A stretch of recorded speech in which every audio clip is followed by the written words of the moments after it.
व्यक्ति जो मुस्लिम समुदाय से बिलोंग करते हैं वो कह रहे थे कि अब समय आ गया है, खुद को तैयार कर लो, मतलब इस तरीके का थोड़ा भड़काऊ भाषण था। तो ये एक जो हिंदू मुस्लिम के बीच की लड़ाई जो दिखाई जा रही है, इसका ग्राउंड लेवल पे क्या रियलिटी है, इसका इतिहास क्या रहा है? एक तो भारत के जितने मुसलमान हैं वो शुरू में ही मैंने आपको बताया कि वो सब सनातनी मुसलमान हैं। उनकी पीढ़ियां जो हैं वो सनातनी हिंदू रही।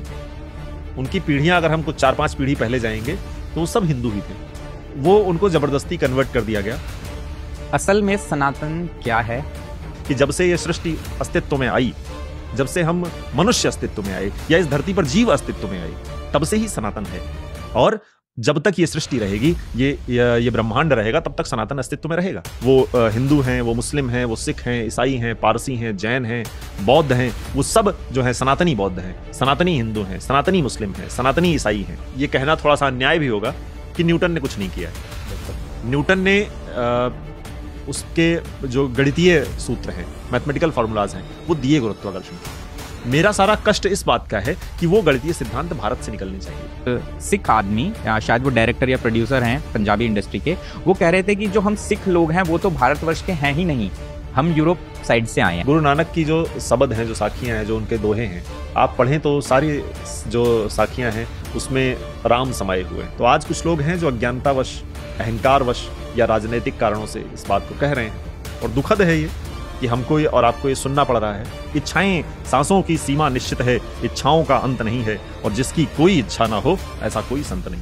हेलो, डिकोडिंग विद कार्तिक के आज के एपिसोड में हमारे पॉडकास्ट पे जो गेस्ट आए हैं वो एक बहुत ही अलग शख्सियत हैं। मतलब वो एक पोएट भी हैं, एक स्पिरिचुअल थिंकर हैं, बहुत ही राष्ट्रीय और अंतर्राष्ट्रीय मंचों पर सनातन को रिप्रेजेंट कर चुके हैं, सनातन के बारे में लोगों को बता चुके हैं और उसके बारे में सिखाते हैं। इस समय वो बनारस हिंदू यूनिवर्सिटी से पीएचडी कर रहे हैं सनातन शास्त्रों में, और जो सबसे अच्छी चीज़ है वो ये है कि वो खुद एक बहुत ही यंग एज में सनातन शिक्षालय चलाते हैं, जिसमें वो भारत के युवाओं को अपनी संस्कृति से जुड़ने का एक मौका देते हैं, और उसमें वो उनको वेद, उपनिषद, रामायण, महाभारत, श्रीमद् भगवत गीता ऐसी बहुत सारी चीज़ों की वो प्रैक्टिकल साइड बताते हैं, जो कि आपकी, मेरी या युवाओं की लाइफ में एक पॉजिटिव इम्पैक्ट डाल सके। आज के गेस्ट का नाम है महिम तिवारी, और महिम भाई से थोड़ी देर में मिलते हैं। नमस्कार महिम भाई, कैसे हो आप? नमस्कार भाई साहब, बहुत बढ़िया, बहुत उत्तम। बहुत बहुत स्वागत है आपका आज के पॉडकास्ट में जी। और सब कैसा चल रहा है? सब बढ़िया।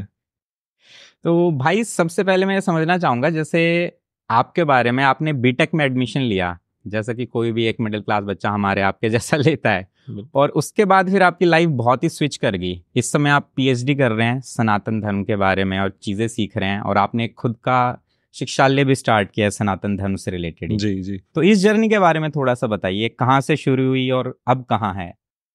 सामान्यतः जैसे कोई भी बच्चा होता है, प्रयास करता है, और जिस तरह के सामान्य परिवारों से हम और आप आए हैं, ऐसे परिवारों में अक्सर ये देखा जाता है कि इंजीनियरिंग एक सबसे सेफ साइड समझा जाता है कि ये कर लो और उसके बाद जीवन जो है चलता रहेगा। माता पिता भी ठीक ही सोचते हैं बच्चों के विषय में। चूँकि मेरे पिताजी प्रोफेसर हैं हिंदी के, और बचपन से ही किताबों के आसपास में रहा, तो उससे काफ़ी प्रभाव पड़ा। जो साहित्य की पुस्तकें हैं, जब आपके जीवन में साहित्य अवतरित होता है तो धीरे धीरे आपके व्यवहार में भी परिवर्तन आने लगते हैं। तो वो परिवर्तन मैंने अपने अंदर महसूस किए, और बीटेक में एडमिशन लिया। मैं 1 साल कोटा भी रहा, मैंने प्रिपरेशन की आईआईटी की, और उसके बाद फिर अपने आप ही अंदर से इच्छा हुई कि ये बीटेक वाला रास्ता, जो इंजीनियरिंग वाला रास्ता है, ये तो सब जा ही रहे हैं, योग को चुनता हूँ मैं। तो मैंने योग में ग्रेजुएशन किया, फिर पोस्ट ग्रेजुएशन किया, और अभी वर्तमान में मैं पीएचडी कर रहा हूँ बनारस हिंदू यूनिवर्सिटी से। तो ये पिछले 7-8 वर्ष जो हैं मेरे जीवन के, ये बहुत जिसको मैं कहूँगा कि ये परिवर्तन करने वाले समय थे, जिन्होंने मेरे अंदर बहुत गंभीर परिवर्तन लेके आए। और अच्छा है, और मैं चाहता भी हूं कि हर एक व्यक्ति को या हर एक ऐसे युवा को जो अपने जीवन में कुछ करना चाहता है, उसको एक ऐसे दौर से गुजरना चाहिए एक समय में कि उसे स्वयं से बातचीत हो सके उसकी। क्योंकि हम पूरी दुनिया से बात करते हैं, मैं आपसे चर्चा कर रहा हूं, आसपास के लोगों से मिलते हैं, हम उनसे बात करते हैं, सिर्फ एक ही व्यक्तित्व है जो बातचीत से बच जाता है, वो हम खुद हैं। तो हम स्वयं से बात नहीं करते क्योंकि उसका समय नहीं हमारे पास, हम और आप बहुत बिजी लोग हैं, बहुत व्यस्त लोग हैं। तो जब आप स्वयं से बात करते हैं तो आप ज़्यादा अच्छे से इस बात को समझ पाते हैं कि आपकी नियति और आपकी दिशा क्या उचित होगी आपके लिए। तो इसीलिए फिर जो है इस दिशा में हम आगे निकल गए। तो जैसे अभी आपने बोला कि आपने काफी परिवर्तन महसूस किए पिछले 7-8 साल में जी, तो किस तरीके के परिवर्तन, अगर आप थोड़ा सा उस बारे में बताएं तो। परिवर्तन इस प्रकार के कि जब जो जीवन की एक आपाधापी है, जो पाने की होड़ लगी हुई है कि कुछ पाना है, कुछ करना है, इस दौड़ से निकल गया मैं बाहर। अभी आप इसको समझिए, मतलब मैं तो उसको शब्दों में बयां करना तो बहुत मुश्किल होगा, लेकिन मैं प्रयास करता हूं। जैसे एक छोटा बच्चा होता है, वो छोटी कार मांगता है, खिलौने वाली कार चाहिए उसको खिलौने वाले घर चाहिए, घरौंदे बनाता है वो। हम थोड़े से बड़े हो गए हैं तो हमें बड़ी कार चाहिए, हमें बड़े घर चाहिए। मुझे वो मंत्र याद आता है ऋग्वेद का, जिसमें ऋषि कहता है, ओम विश्वानि देव सविता दुरितानि परासुव यद भद्रम तन्न आसुव। वो कहते हैं कि परमात्मा से जब प्रार्थना की जाए तो क्या मांगा जाए परमात्मा से। एक सामान्य व्यक्ति अगर ईश्वर के पास जाएगा, या ईश्वर अभी अभी आप कल्पना कीजिए आपके सामने भगवान प्रकट हो जाएं और आपसे कहें कि कुछ मांग लो, तो क्या मांगोगे आप? कि बड़ी गाड़ी हो, बड़ा घर हो, बड़ी शोहरत हो जाए। तो आप देखिए ना कि एक व्यक्ति की इच्छाएं कहां तक जा रही हैं। मतलब जगत नियंता उसके सामने प्रकट हो गए हैं, परमात्मा परमेश्वर उसके सामने स्वयं आ गए हैं, और वो परमात्मा से भी संसार ही मांग रहा है। तो ये सोचने वाली बात है कि आपकी इच्छाएं इस संसार की सीमा से बाहर जा ही नहीं पा रही हैं, क्योंकि आप इसके बाहर देख नहीं पा रहे हैं कि यह जो संसार है, जिसको आदि गुरु शंकराचार्य कहते हैं कि यह मिथ्या है, यह माया है, तो इस माया के बाहर कुछ और भी है। वो इच्छाएं या उस प्रकार की चेतना जब आपकी होने लगती है तो आप समझ पाते हैं चीजों को, ज्यादा स्पष्ट आपको दिखाई देता है कि ये सारी चीजें नष्ट होने वाली हैं, आज हैं कल नहीं रहेंगी।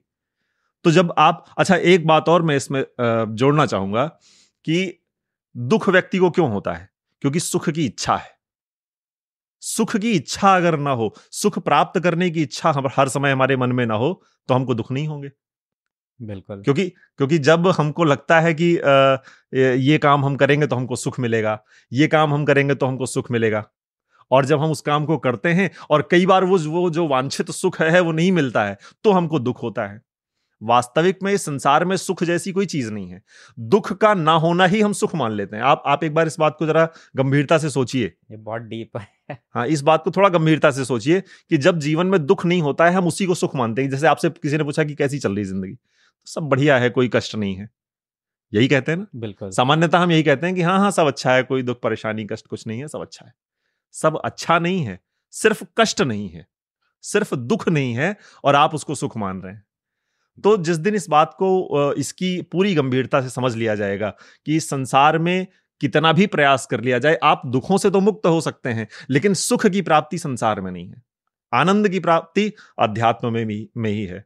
तो जैसे जैसे आप इस दिशा में आगे बढ़ते हैं तो आपको इस चीज में और ज्यादा गंभीरता प्राप्त होती है, और ज्यादा आप इसमें समझ पाते हैं कि कैसे, किस दिशा में हमको आगे जाना है।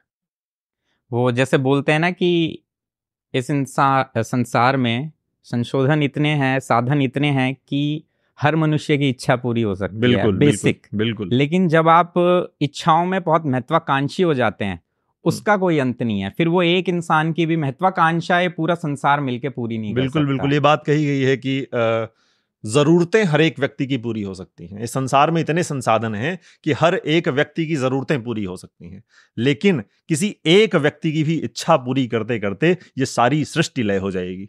इच्छाएं, सांसों की सीमा निश्चित है, इच्छाओं का अंत नहीं है, और जिसकी कोई इच्छा ना हो ऐसा कोई संत नहीं है। तो इच्छाएं तो असीमित हैं, अपरिमित हैं। तो इससे मुक्ति कैसे संभव है कि इच्छाओं का ही दमन हो जाए। क्योंकि आप सोचें कि एक ऐसी स्थिति आएगी जिस दिन मैं संतुष्ट हो जाऊंगा, वो दिन नहीं आने वाला है, वो कभी नहीं आता। अगर आप अभी आप जिस स्तर पे हैं, आप सोचते हैं इससे 10 गुना अच्छे स्तर पे मैं पहुंच जाऊं, जिस दिन आप वहां पहुंचेंगे उसके ऊपर के लोग आपको दिखने लग जाएंगे।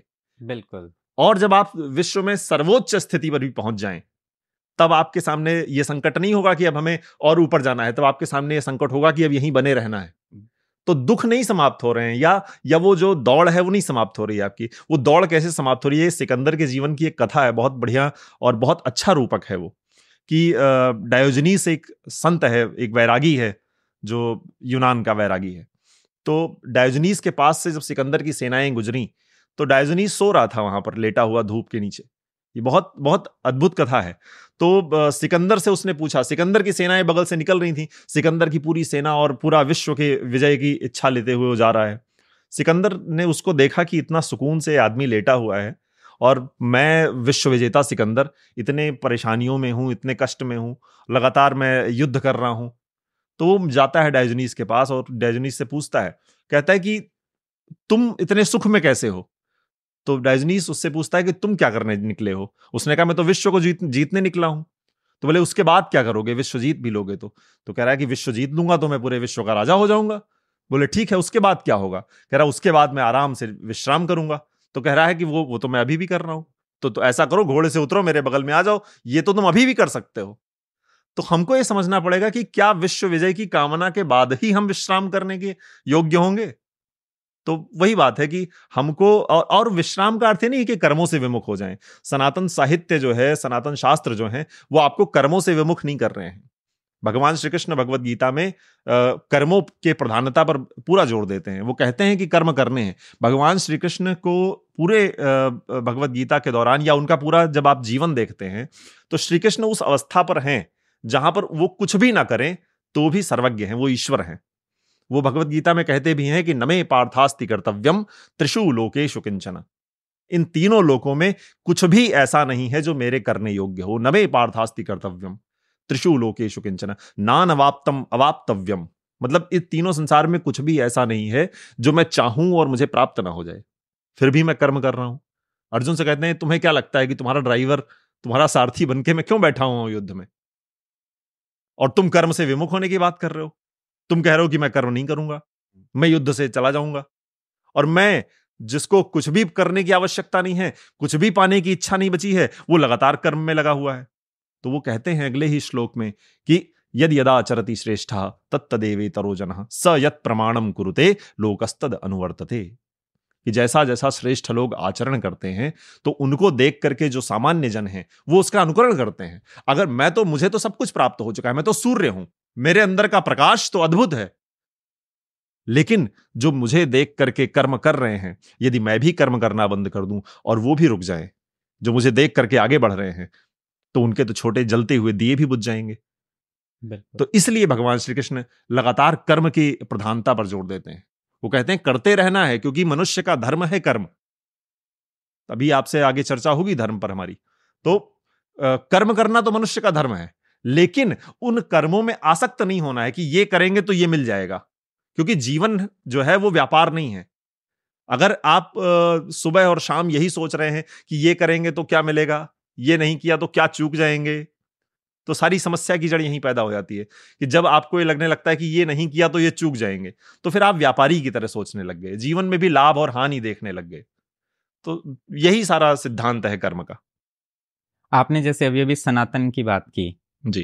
तो असल में सनातन क्या है, आज उसकी एक छवि क्या बन गई है और उसके पीछे के कारण क्या हैं, और उसी में आगे कि अब हमें क्या ठोस कदम उठाने चाहिए जिससे सनातन जो वाकई हुआ करता था उसको फिर से रिवाइव किया जा सके, उसी पद्धति को फिर से लाया जा सके।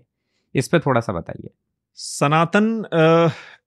सनातन एक ऐसा शब्द है जो आज के समय में सबसे ज्यादा प्रयोग हो रहा है और सबसे कम समझा जा रहा है, क्योंकि राजनीतिक परिदृश्य ऐसा है कि सनातन से बहुत लाभ हो रहे हैं लोगों को, सनातन शब्द का प्रयोग करने से बहुत लाभ हो रहे हैं, तो वो शब्द का प्रयोग तो बहुत कर रहे हैं, लेकिन जैसे जैसे शब्द का प्रयोग बढ़ रहा है वैसे वैसे उस शब्द का अर्थ जो है गौड़ होता जा रहा है। सनातन का अर्थ है जो शाश्वत है, जिसका कोई आदि नहीं है और जिसका कोई अंत नहीं है, कोई प्रारंभ नहीं है। ऐसा नहीं कि ये आज का दिन था जिस दिन से सनातन धर्म जो है वो प्रारंभ हुआ, या सनातन संस्कृति प्रारंभ हुई, या एक दिन ऐसा आएगा जिस दिन सनातन संस्कृति समाप्त हो जाएगी। सनातन इस विश्व का जो मूल स्वभाव है वो सनातन है। तो अगर हम इसको बहुत सामान्य भाषा में समझें कि जब से ये सृष्टि अस्तित्व में आई, जब से हम मनुष्य अस्तित्व में आए या इस धरती पर जीव अस्तित्व में आए, तब से ही सनातन है। और जब तक ये सृष्टि रहेगी, ये ब्रह्मांड रहेगा, तब तक सनातन अस्तित्व में रहेगा। क्योंकि सनातन कोई वस्तु नहीं है जो समाप्त हो सके। जन्म और मृत्यु तो वस्तुओं की होगी, जीवों की होगी। सनातन एक भाव है, एक संस्कृति है जो चली आ रही है। तो हमको ये समझना पड़ेगा कि आपने प्रश्न इस बात पे किया कि सनातन के साथ साथ जो धर्म है वो कैसे, यही प्रश्न था। बिल्कुल, जैसे सनातन है तो वो पहले समझें, और फिर हिंदू धर्म जिसको हम बोलते हैं जी, ये दोनों कहाँ अलग अलग होते हैं, हिंदुज्म कहाँ आता है, तो इसमें बहुत ज्यादा लोग कंफ्यूज होते हैं जी। तो उसके बारे में समझने की कोशिश कर रहा हूं। वही बात है कि सनातन संस्कृति का भाग है हिंदुत्व। हिंदुत्व जो है वो एक प्रकार से हमारी ज्योग्राफिकल आइडेंटिफिकेशन है। बिल्कुल, हमारी भौगोलिक स्थिति है कि जो सिंधु नदी के आसपास की सभ्यता है वो हिंदू उनको कहा गया। लेकिन इस बात को हमको समझना पड़ेगा कि इस भारत में रहने वाले प्रत्येक व्यक्ति की पहली पहचान जो है वो सनातनी की है, चाहे वो किसी भी धर्म किसी भी संप्रदाय से आता हो। वो हिंदू हैं, वो मुस्लिम हैं, वो सिख हैं, ईसाई हैं, पारसी हैं, जैन हैं, बौद्ध हैं, वो सब जो है सनातनी बौद्ध हैं, सनातनी हिंदू हैं, सनातनी मुस्लिम हैं, सनातनी ईसाई हैं। क्योंकि सनातन जो है वो इस सृष्टि का स्वभाव है और सृष्टि का स्वभाव अपरिवर्तनशील है। काफी बहुत ही मतलब डीप बात बताई है आपने ये ग्रेट। तो अब इसी में एक चीज समझ में आती है कि काफी बार जब भी आप किसी ऐसे इंसान को सुनते हैं तो संस्कृत एक भाषा के रूप में क्या है, और हमारे जितने भी शास्त्र हैं, जितने भी वेद हैं, पुराण हैं, ये सब संस्कृत में है। तो मेरे भी दिमाग में कहीं ना कहीं एक सवाल आता है कि मुझे संस्कृत सीखने की जरूरत क्यों है। एक आम इंसान जिसका जीवन नॉर्मल चल रहा है उसको संस्कृत क्यों सीखनी चाहिए। अभी सवाल कहाँ से आ रहा है मैं आपको वो भी बता देता हूँ कि जब ये संस्कृत के 17वीं 18वीं शताब्दी में ट्रांसलेशन हुए दूसरी भाषाओं में, तो बहुत ज्यादा ना इंटेंशनली इम्प्योरिटीज इसमें डाली गई ताकि भविष्य में कुछ लोग अपने निजी लाभों के चक्कर में क्वेश्चन मार्क लगा सके सनातन संस्कृति पे जी। तो इसके बारे में थोड़ा बताइए कि संस्कृत क्यों सीखनी चाहिए और कुछ कहाँ मैनिपुलेशन किया जाता है और किस तरीके की ये चीजें हैं। देखिए, हमको ये समझना पड़ेगा सबसे पहले तो कि भाषा का महत्व होता क्या है। वो संस्कृत ही नहीं, वो कोई भी भाषा हो, भाषाओं का महत्व यह है कि जब तक भाषाएं जीवित रहेंगी तब तक वो संस्कृति जीवित रहेगी। भाषाएं समाप्त हो गई तो संस्कृति धीरे धीरे विलुप्त हो जाएगी। क्योंकि जो भाषा है वो अपने साथ सिर्फ भाषा नहीं है, वो अपने साथ उस संस्कृति की पूरी जिम्मेदारी वहन करती है। सारे शास्त्र उसी भाषा में हैं। अभी आपने बताया, खुद ही आपने कहा कि सारे वेद, उपनिषद, भगवत गीता, पुराण, जितने भी ग्रंथ हैं, दर्शन, वो सब संस्कृत में हैं। अगर भाषा समाप्त होती है तो ये सारे शास्त्र समाप्त हो रहे हैं।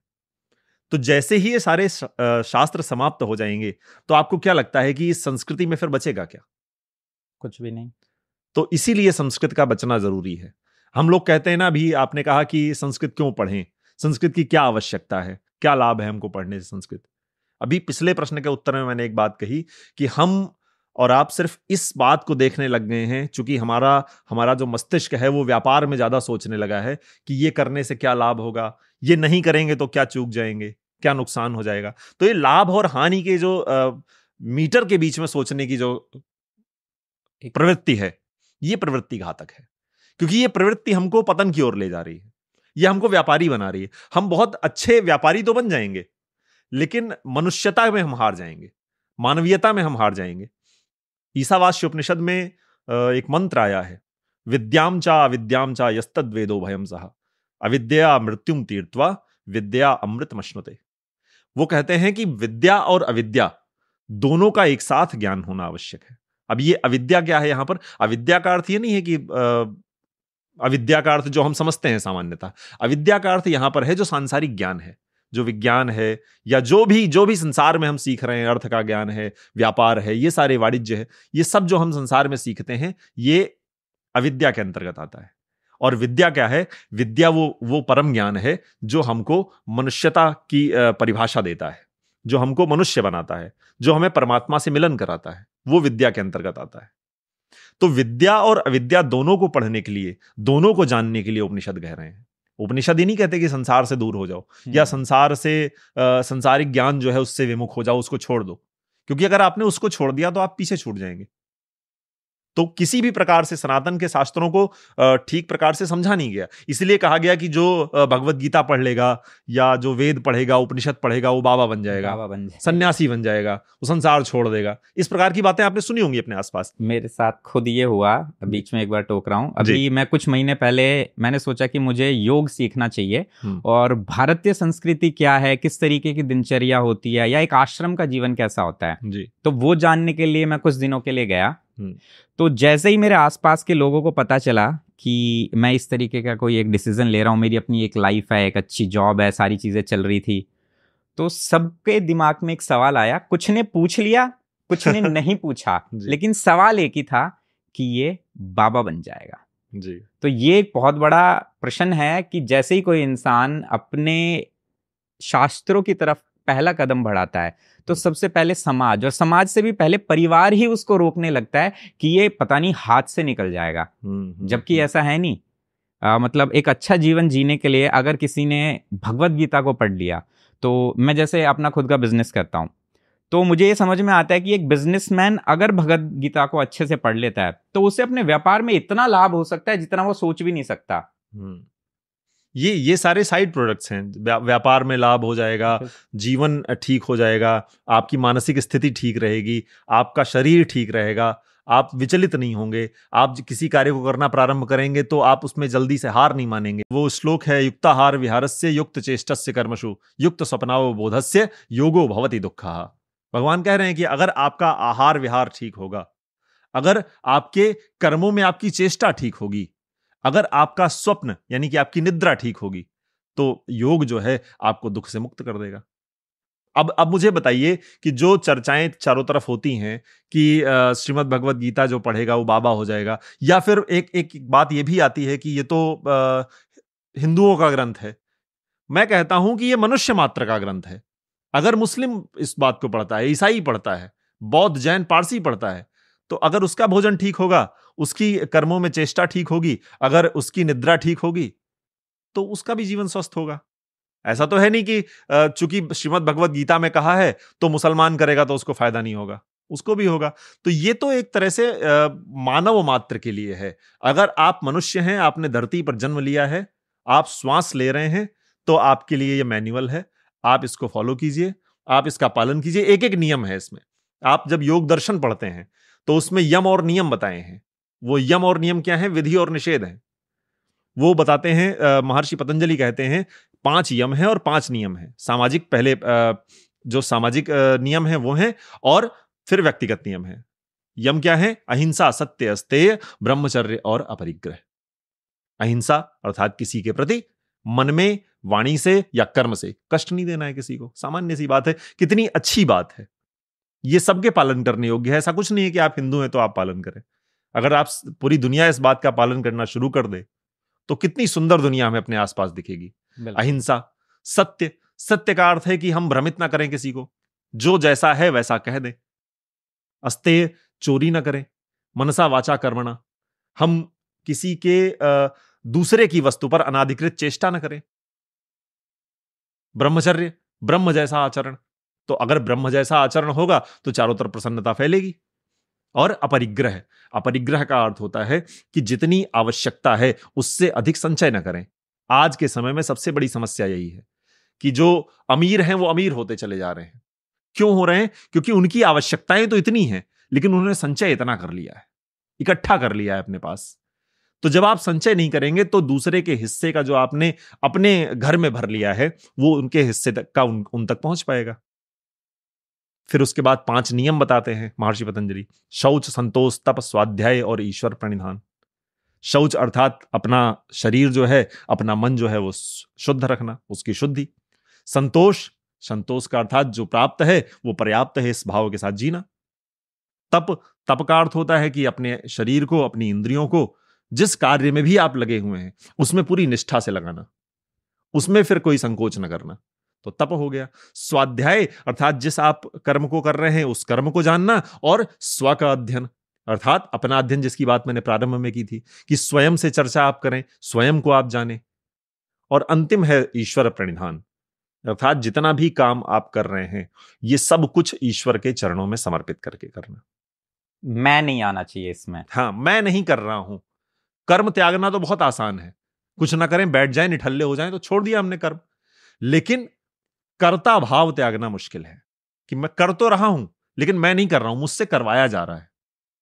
किसी ने मुझे जो है कोडिंग कर दी है मेरे अंदर और मुझे ये करना है, क्योंकि मैंने मनुष्य के रूप में जन्म लिया है, तो मेरे अंदर वो भाव होना चाहिए, वो संवेदनाएं होनी चाहिए, वो करुणा होनी चाहिए, वो मैत्री का भाव होना चाहिए सबके लिए।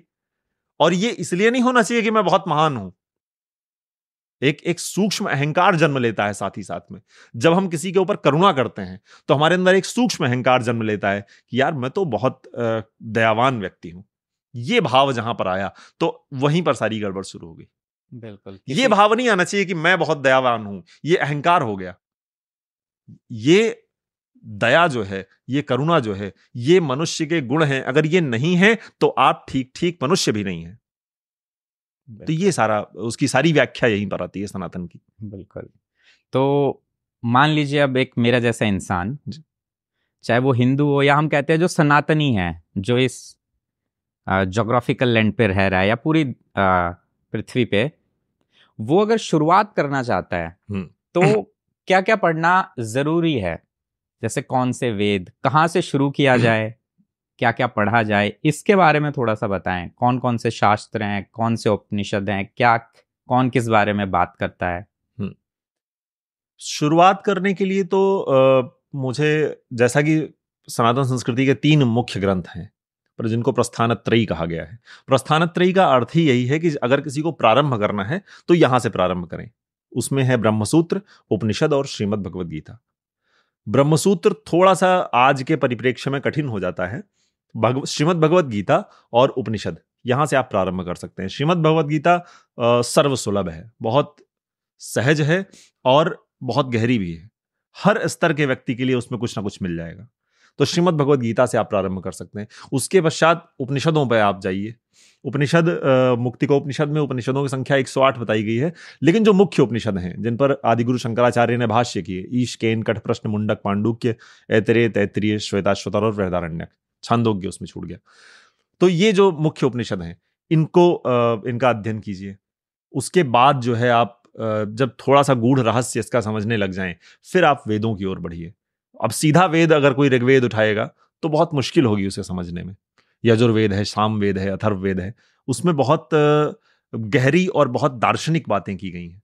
तो उनको समझने के लिए थोड़ा सा आपका एक जमीन तैयार होनी चाहिए। तो वो जमीन आपकी श्रीमद् भगवद गीता और उपनिषद तैयार कर रही है। और उसके बाद तो अनंत अथाह सागर है साहित्य का सनातन में। वो फिर आप उसमें जैसे जैसे आप डुबकी लगाएंगे वैसे वैसे आपके अंदर से जो है आनंद बढ़ता जाएगा। आप खुद भी एक शिक्षालय चलाते हैं इसी तरीके का, उसके बारे में थोड़ा सा बताएं। उसमें आप क्या बात करते हैं, क्या सिखाया जाता है किसी को, कोई उसमें किस तरीके से आ सकता है? सनातन शिक्षालय उसका नाम है।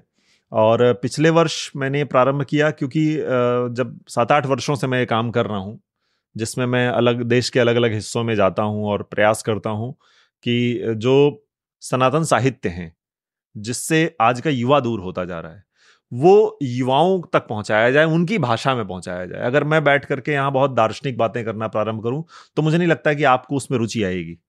लेकिन अगर उसी बात को मैं आपकी और अपनी भाषा में सरलता से समझा सकूं तो आप उसको ढंग से सुनेंगे भी, समझेंगे भी, और फिर आपके अंदर एक जिज्ञासा भी पैदा होगी कि यार ये व्यक्ति कह रहा है तो इसको देखा जाए कहां से ये बात कह रहा है। तो वो जिज्ञासा पैदा करने का प्रयास कर रहा हूं। तो पिछले वर्ष हमारे साथियों ने कुछ कहा कि इस काम को इस तरह करें कि जिससे ज्यादा तक लोगों तक इसी बात पहुंच सके।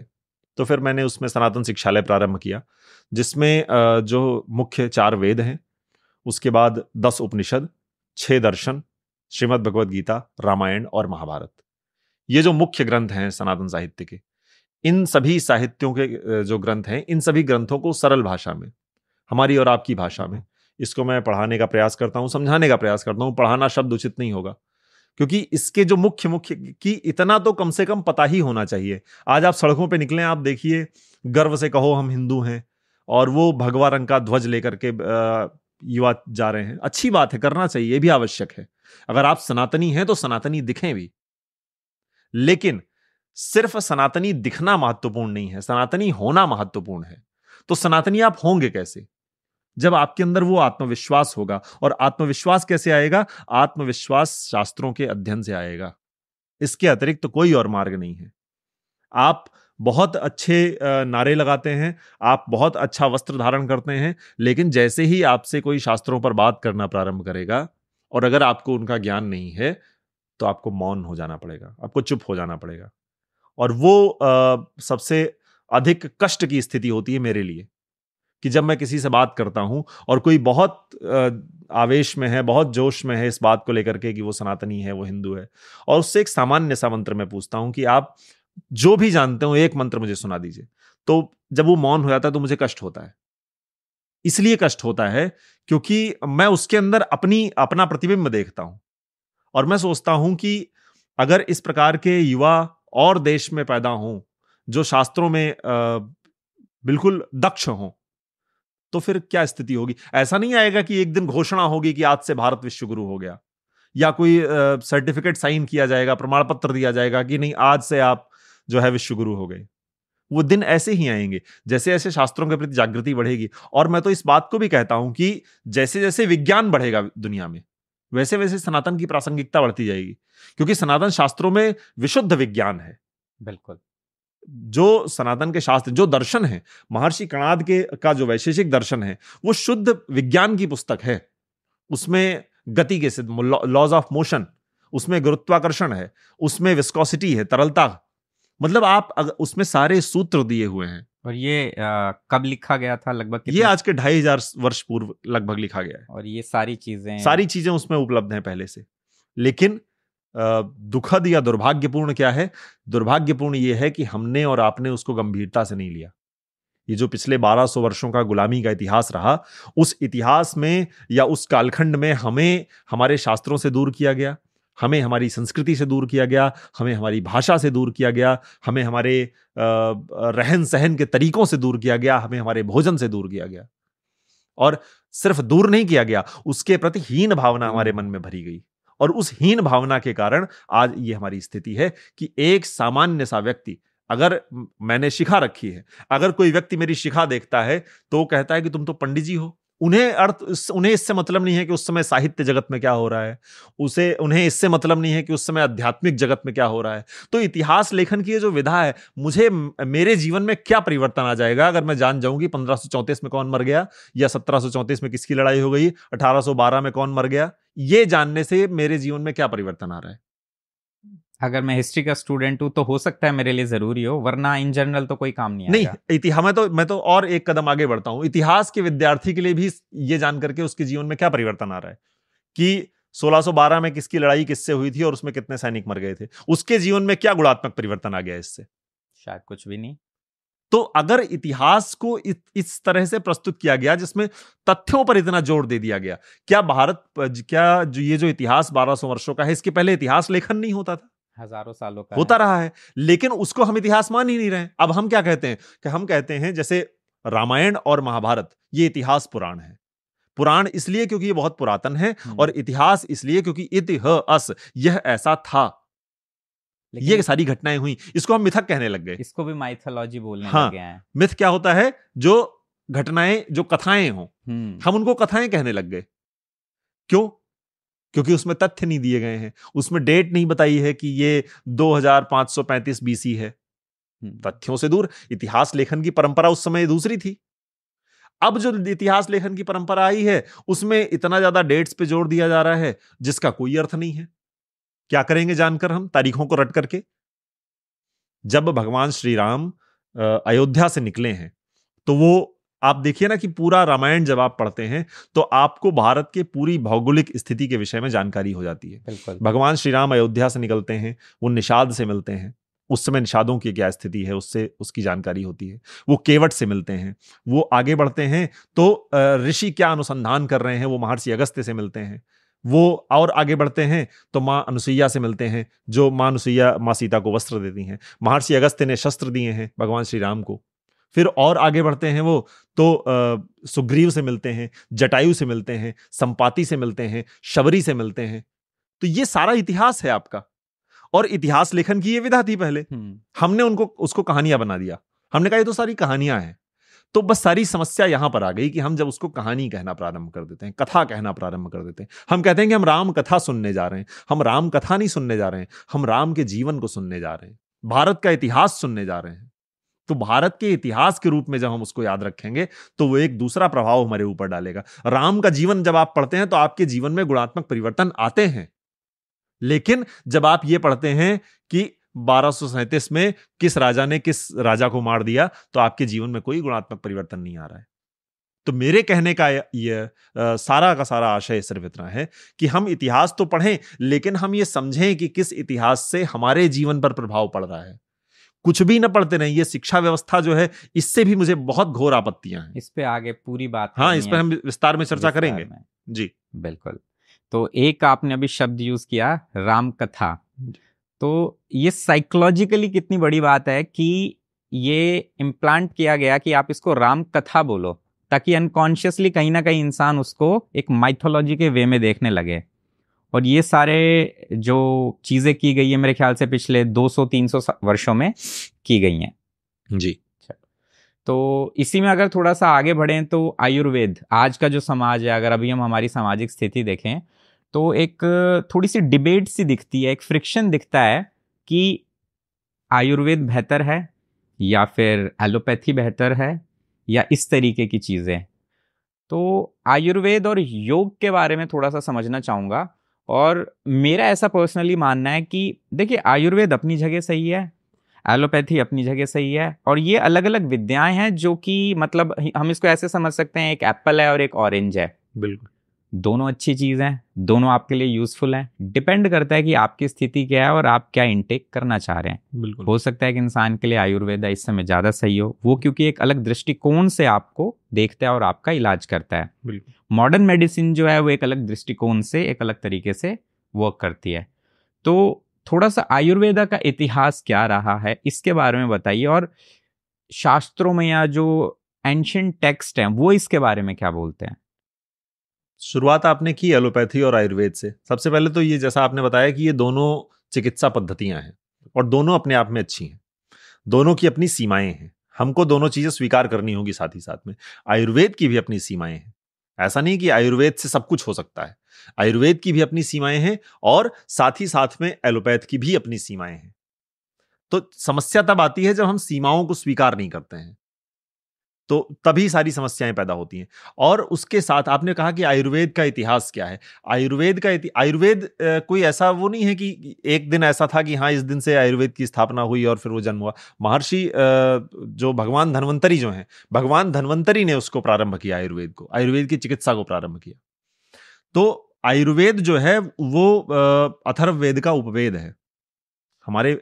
एक तो इस बात को भी मैं बहुत गर्व के साथ कहता हूं कि जो सनातन संस्कृति है उसके जो शास्त्र हैं, उनके शास्त्रों में वो चिकित्सा विज्ञान हो या वो प्रबंध का हो या वो मानसिक स्वास्थ्य हो, ये सारे स्वास्थ्य से जुड़े हुए जो आयाम हैं वो सब हमारे सनातन साहित्यों का हिस्सा है। तो ये एक गर्व करने जैसा विषय है कि आपकी संस्कृति ही आपको ये सब सिखा रही है। मतलब उसमें सिर्फ ऐसी बातें नहीं है कि स्पिरिचुअलिटी क्या है, भगवान क्या है, ये अच्छा ये बुरा, वो उस बारे में भी बात करता है जो जीवन के लिए बहुत जरूरी है। बिल्कुल, चाहे वो शरीर हो, चाहे वो कोई भी साइंस हो। प्लीज इस पे बताइए। तो वही मैं कह रहा था कि मैं जो आयुर्वेद है वो हमारे वेदों का भाग है, और आयुर्वेद जो शब्द से ही स्पष्ट है कि ये आयु का वेद है, जिससे आपकी जो आयु है वो स्वस्थ आयु हो। एक आयु होती है, दो तरीके से जीवन को जिया जा सकता है, एक कष्टों में, बीमारियों से, रुग्णता से घिरे हुए, और एक स्वस्थ जीवन। तो आयुर्वेद का उद्देश्य है सम धातु सम दोषः सम अग्निशमल क्रिया प्रसन्न आत्मेन्द्रिय मन इत्यम स्वास्थ्य विधीयते। तो आयुर्वेद क्या कहता है कि आपके शरीर की जो सप्त धातुएं हैं, रस, रक्त, मांस, मेद, अस्थि, मज्जा और शुक्र, ये साम्यावस्था में हो। जो त्रिदोष हैं, वात, पित्त और कफ, ये साम्यावस्था में हो। जो आपकी सप्त अग्नियां हैं वो सप्त धात्वाग्नियां हैं, पंचभूताग्नियां हैं और एक जठराग्नि है। कुल मिलाकर के 13 अग्नियां शरीर में हैं, वो साम्यावस्था में हो। आपकी आत्मा, आपका मन और आपकी इंद्रिय, ये जब प्रसन्न होंगी, उस स्थिति को स्वस्थ कहा जाएगा। स्वास्थ्य सिर्फ ये नहीं है कि हमें कोई रोग नहीं है, हम स्वस्थ हैं। ये सारी स्थिति जब होगी तब हम स्वस्थ कहे जाएंगे। ये आयुर्वेद की परिभाषा है। और आयुर्वेद का उद्देश्य क्या है? आयुर्वेद का उद्देश्य है स्वस्थस्य स्वास्थ्य रक्षणम आतुरस्य विकार प्रशमनम च। जो स्वस्थ व्यक्ति हैं उनके स्वास्थ्य की रक्षा, और जो आतुर हैं यानी कि जिनको आर्त हैं, कोई कष्ट है, कोई पीड़ा है, कोई रोग है, उनके रोगों का नाश। तो ये दो उद्देश्य जो हैं वो आयुर्वेद के हैं। तो ये जो आयुर्वेद का विज्ञान है तो भारतीय सनातन परंपरा से चला आ रहा है, हमारे साथ हजारों वर्षों से हमारे साथ है। और जब एलोपैथ का जन्म भी नहीं हुआ था, इसकी स्थापना भी नहीं होती, उसके पहले से आयुर्वेद है। हमको बस ये समझना है कि जो इमरजेंसी कंडीशंस हैं, जहां पर ऐसी आपात स्थिति है जिसमें जैसे किसी व्यक्ति का एक्सीडेंट हो गया, उसकी हड्डी टूट गई, अब आप कहें कि नहीं हम आयुर्वेद से ठीक कर देंगे, तो ये संभव नहीं है। तो हमको सीमाएं स्वीकार करनी पड़ेंगी। ऐसे ही एलोपैथ की भी सीमाएं हैं। एलोपैथ वो सीमाएं स्वीकार नहीं करता है। उसे लगता है कि जैसे किसी व्यक्ति को डायबिटीज हो गया, उसको दवाइयां देना प्रारंभ कर दिया, उसने जो है ब्लड शुगर तो मेंटेन कर दिया बॉडी में, लेकिन साथ ही साथ क्या किया उसने आपके हृदय पे गलत प्रभाव डाल दिया। हृदय की दवा खानी शुरू की आपने, किडनी खराब कर दी। किडनी की दवा खानी शुरू की आपने, लीवर खराब कर दिया। तो हो क्या रहा है? आप एक समस्या दूर कर रहे हैं, दूसरी पैदा कर दे रहे हैं। दूसरी दूर करने के लिए फिर दवा ली तो तीसरी पैदा हो गई।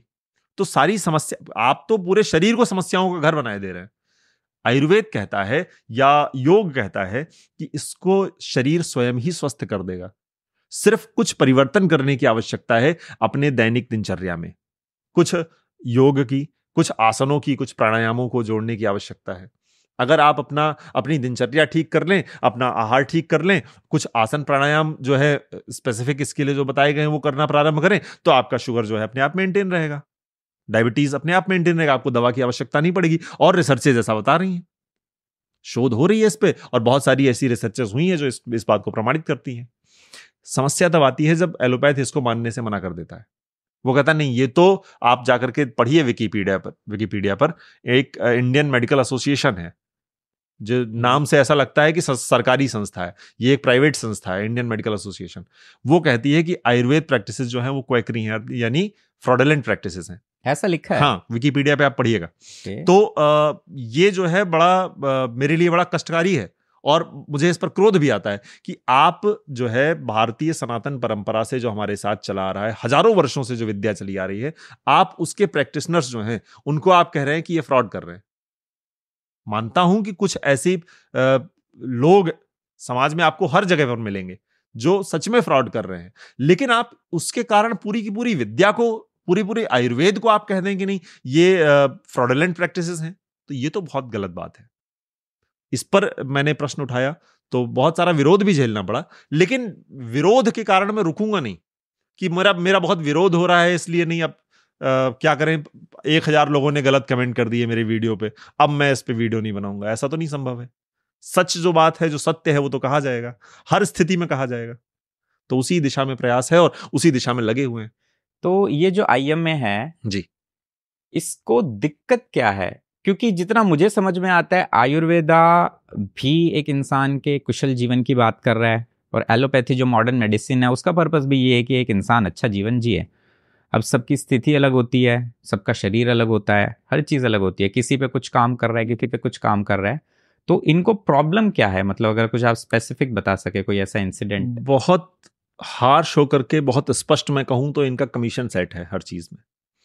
अगर योग और आयुर्वेद से व्यक्ति अपने जीवन को स्वस्थ बनाएगा तो इनका कमीशन बंद हो जाएगा।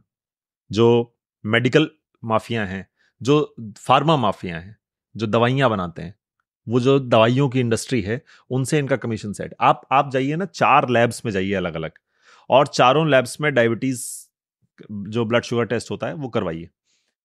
मैंने ये किया है इसलिए मैं बता रहा हूं आपको। चारों लैब्स में पैरामीटर्स अलग अलग मिलेंगे। कहीं पर 160 है कि इसके ऊपर जब आपका ब्लड शुगर जाएगा तो आप डायबिटिक रेंज में आएंगे, कहीं 140 है, कहीं 120 पर ही आप डायबिटिक हो जा रहे हैं।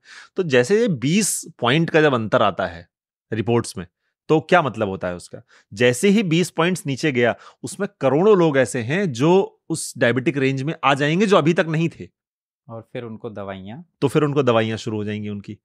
अभी अगर मान लीजिए मेरा डायबिटीज 135 है ब्लड शुगर, और अभी तक मैं नॉन डायबिटिक हूं, क्योंकि मैं ऐसे लैब में टेस्ट करा रहा था जहां पे 140 रेंज थी, तो मैं नॉन डायबिटिक था। मैं कोई दवाई नहीं ले मैं रहा। कोई दवाई नहीं लेता।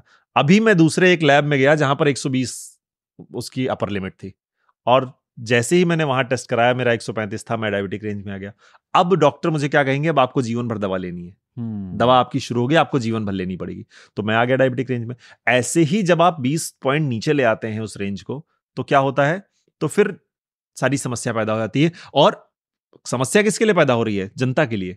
उनके लिए तो उनका कमीशन बढ़ रहा है, उनके लिए तो दवाइयां उनकी बिक रही हैं। तो मनुष्य को मनुष्य ना समझना, बाजार समझने लगना, ये सारी समस्या की जड़ है। आयुर्वेद और योग क्या है? आपको पैसा नहीं खर्च करना है, थोड़ा और हो भी रहा है तो बहुत सामान्य, बहुत अधिक नहीं पैसा खर्च हो रहा है। योग में क्या कर रहे हैं आप? प्राणायाम कर रहे हैं, कुछ आसन सीख लिए हैं आपने, कुछ अपने आहार में आपने परिवर्तन किया है, कुछ दैनिक दिनचर्या में परिवर्तन कर लिया है, हो गया है, सारी चीजें मैनेज हो रही हैं। लेकिन जब आप दवा खरीद रहे हैं तो आप हर महीने एक फिक्स्ड अमाउंट उस कंपनी को दे रहे हैं, पे कर रहे हैं, और उनका जो है कमीशन आगे से सेट है, तो उनको मिल रहा है। तो सारी समस्या यही है, मैं बहुत स्पष्ट इस बात को बोल रहा हूं। तो इसी वजह से सारी समस्या पैदा हो रही है, और इसी वजह से इतना विरोध भी दिख रहा है आपको सामने। तो मुझे और आपको ये समझना पड़ेगा कि कोई भी चीज जो वेस्ट से उठ के आती है, वो जरूरी नहीं है कि वो सही हो, कि यार ये तो अमेरिका ने बोला है या ये उस देश ने बोला है। ऐसा नहीं है। हमारी सभ्यता सबसे पुरानी है, हजारों सालों से हमारे पूर्वज स्वस्थ जीवन जीते आए हैं, तो कहीं ना कहीं तो कोई जरूरी बात इसमें होगी। अब जैसे आपने अभी एक एग्जाम्पल दिया कि एक मार्केट बनाया जाता है, इसका एक बहुत अच्छा एग्जाम्पल मेरे ख्याल से हर भारतीय जिसने थोड़ी बहुत हिस्ट्री पढ़ी है वो रिलेट कर पाएगा, कि फार्मास्यूटिकल्स के लिए ना एक बहुत अच्छा मार्केट है पेन किलर्स का, जो कि एक बहुत बड़ी इंडस्ट्री है अपने आप में। और पेन किलर का डायरेक्ट जो एक इलाज है वो हेम्प, जिसको हम मैरिजुआना बोलते हैं, वीड या हैश बोल देते हैं। अब ये जो लोग फूकते हैं या नशा करते हैं, ये वो वाली चीज़ नहीं है। अगर आप इसकी चिकित्सा पद्धति के अकॉर्डिंग इसको देखें तो वो एक अच्छा पेन किलर है। उसमें से जब आप THC निकालते हैं, उस ऑयल को अगर आप यूज़ करें, तो वो जो सिंथेटिक पेन किलर्स मार्केट में है फार्मास्यूटिकल्स को, उसका डायरेक्ट रिप्लेसमेंट है। और जो एशिया कॉन्टिनेंट है, इसमें ये हजारों सालों से चला आ रहा है। अब ये 1961 में सबसे पहले ये हुआ कि यूएस में जब फार्मास्यूटिकल्स इंडस्ट्री ग्रो कर रही थी, तो उनको एशियन मार्केट में एंटर करना था। और एंटर करने में सबसे बड़ी अड़चन क्या थी? जो हमारी पुरानी चिकित्सा पद्धति है, और उसमें उन्होंने, आप यकीन नहीं करोगे अगर आप इसको पढ़ोगे, कि वीड को सिंथेटिक ड्रग्स की कैटेगरी में डलवाया गया। तो भारतवर्ष ने इसको 1961 में, अगर मैं सही बता रहा हूं, तो इसका विरोध किया। लेकिन उस समय पूरे वर्ल्ड वार और कुछ इस तरीके की स्थिति थी कि भारत को भी अपने स्ट्रॉन्ग एलाई चाहिए थे। तो हमारी सरकार अमेरिका का खुल के अपोज नहीं करना चाहती थी। और आई थिंक 1985 में हमने उस चीज़ को स्वीकार कर लिया कि ठीक है, हम इसको सिंथेटिक ड्रग कैटेगरी में डालते हैं। और वहां से सिस्टमेटिक वे में फिर आयुर्वेदा को तोड़ा गया। तो जो समझाना चाह रहा हूं, मेरे ख्याल से ये कहना सही होगा कि ये सब फार्मास्यूटिकल्स का एक मार्केट बनाने का तरीका है। जिस दिन उसको हटाया गया, पेन किलर्स का एक परमानेंट मार्केट आपने बना दिया। हाँ, आप कह रहे हैं तो इस पे खैर मैंने बहुत ज़्यादा इसको नहीं पढ़ा है मैरिजुआना के बारे में कि क्या है और पेन किलर्स का, तो इसमें मैं कोई विशेष टिप्पणी तो नहीं कर पाऊंगा। लेकिन अगर आप कह रहे हैं तो हो सकता है, संभव है। हाँ, और इसमें एक चीज़ और मैं मतलब व्यूअर्स को बताना चाहूंगा कि मैं बिल्कुल सपोर्ट नहीं करता हूँ इसको, कि लोग इस पे कहीं बात करने लग जाएं कि यार जो लोग यूजुअली स्मोक करते हैं, कुछ इस तरीके का नशा करते हैं, वो ना उस चीज़ को डिफेंड करने लग जाते हैं कि यार ये तो बहुत बढ़िया है। इसका मेडिसिन पर्पस अलग होता है, और आप इसको जब नशे की तरह यूज करते हैं तो ये दोनों में जमीन आसमान का अंतर है। बिल्कुल समझ रहे हैं? मतलब ये कुछ ऐसा ही है कि एक छोटी सी आग से आप अगर अपना खाना पका रहे हैं तो वो एक अलग चीज है, उसी आग से अगर आप एक घर को जला दें तो वो अलग चीज है वो छोटी सी आग ही, बिल्कुल, लेकिन आपने उससे दो अलग रिजल्ट्स निकाले। बिल्कुल। तो इससे आगे बढ़ते हैं, जैसे योग जी। आप ही के एक वीडियो में मैंने देखा था, और वहां से थोड़ा मुझे भी लगा कि योग को आजकल योगा कहा जाता है। तो सबसे पहले तो ये शब्द ही गलत है। दूसरा, रिसेंटली अभी कुछ दिन पहले मैंने भी देखा कि ये पूरे संसार को पता है कि योग जो है कहाँ पनपा, लेकिन अमेरिका में योग के पेटेंट्स हो रहे हैं। समझ रहे हो? नहीं, पेटेंट्स होना गलत नहीं है। गलत ये है कि योग जब योग का जन्म भारत में हुआ, विकास भारत में हुआ, सारे ग्रंथ भारत के हैं, सारे ऋषि भारत के हैं, जिन्होंने व्याख्याएं की वो भारत के हैं, जिन्होंने उसको अपनाया वो भारत के हैं। आज ये हो रहा है कि अमेरिका जो है वो प्रमाणित कर रहा है भारतीयों को कि तुम योग करवाने योग्य हो या नहीं हो। ये गलत है। पेटेंट्स तो करवाएंगे, अगर आप बैठे रहें, आप कुछ ना करें, आपकी संततियां निकम्मी हो जाएं, तो कोई ना कोई तो आके ले जाएगा ना उसको, तो अवसर को। सबसे पहले इस बारे में बात करना चाहता हूं मैं कि ऐसा ना इतिहास में पहले भी देखा गया है कि सारा का सारा ज्ञान, मतलब हमारे शास्त्रों में काफी कुछ लिखा हुआ है, सब कुछ नहीं तो काफी कुछ। जैसे एक मूवी आई थी ओपनहाइमर, उसमें उन्होंने देखा, जिन्होंने एटम बम बनाया उन्होंने कहीं ना कहीं श्रीमद् भगवत गीता का रेफरेंस यूज किया, ठीक है। और अगर हम ग्रेविटी की बात करें तो उसके बारे में भी योगीज ने बात की हुई है। आपने भी थोड़ी देर पहले बताया कि विस्कोसिटी और ये सब कुछ डिस्कस्ड है।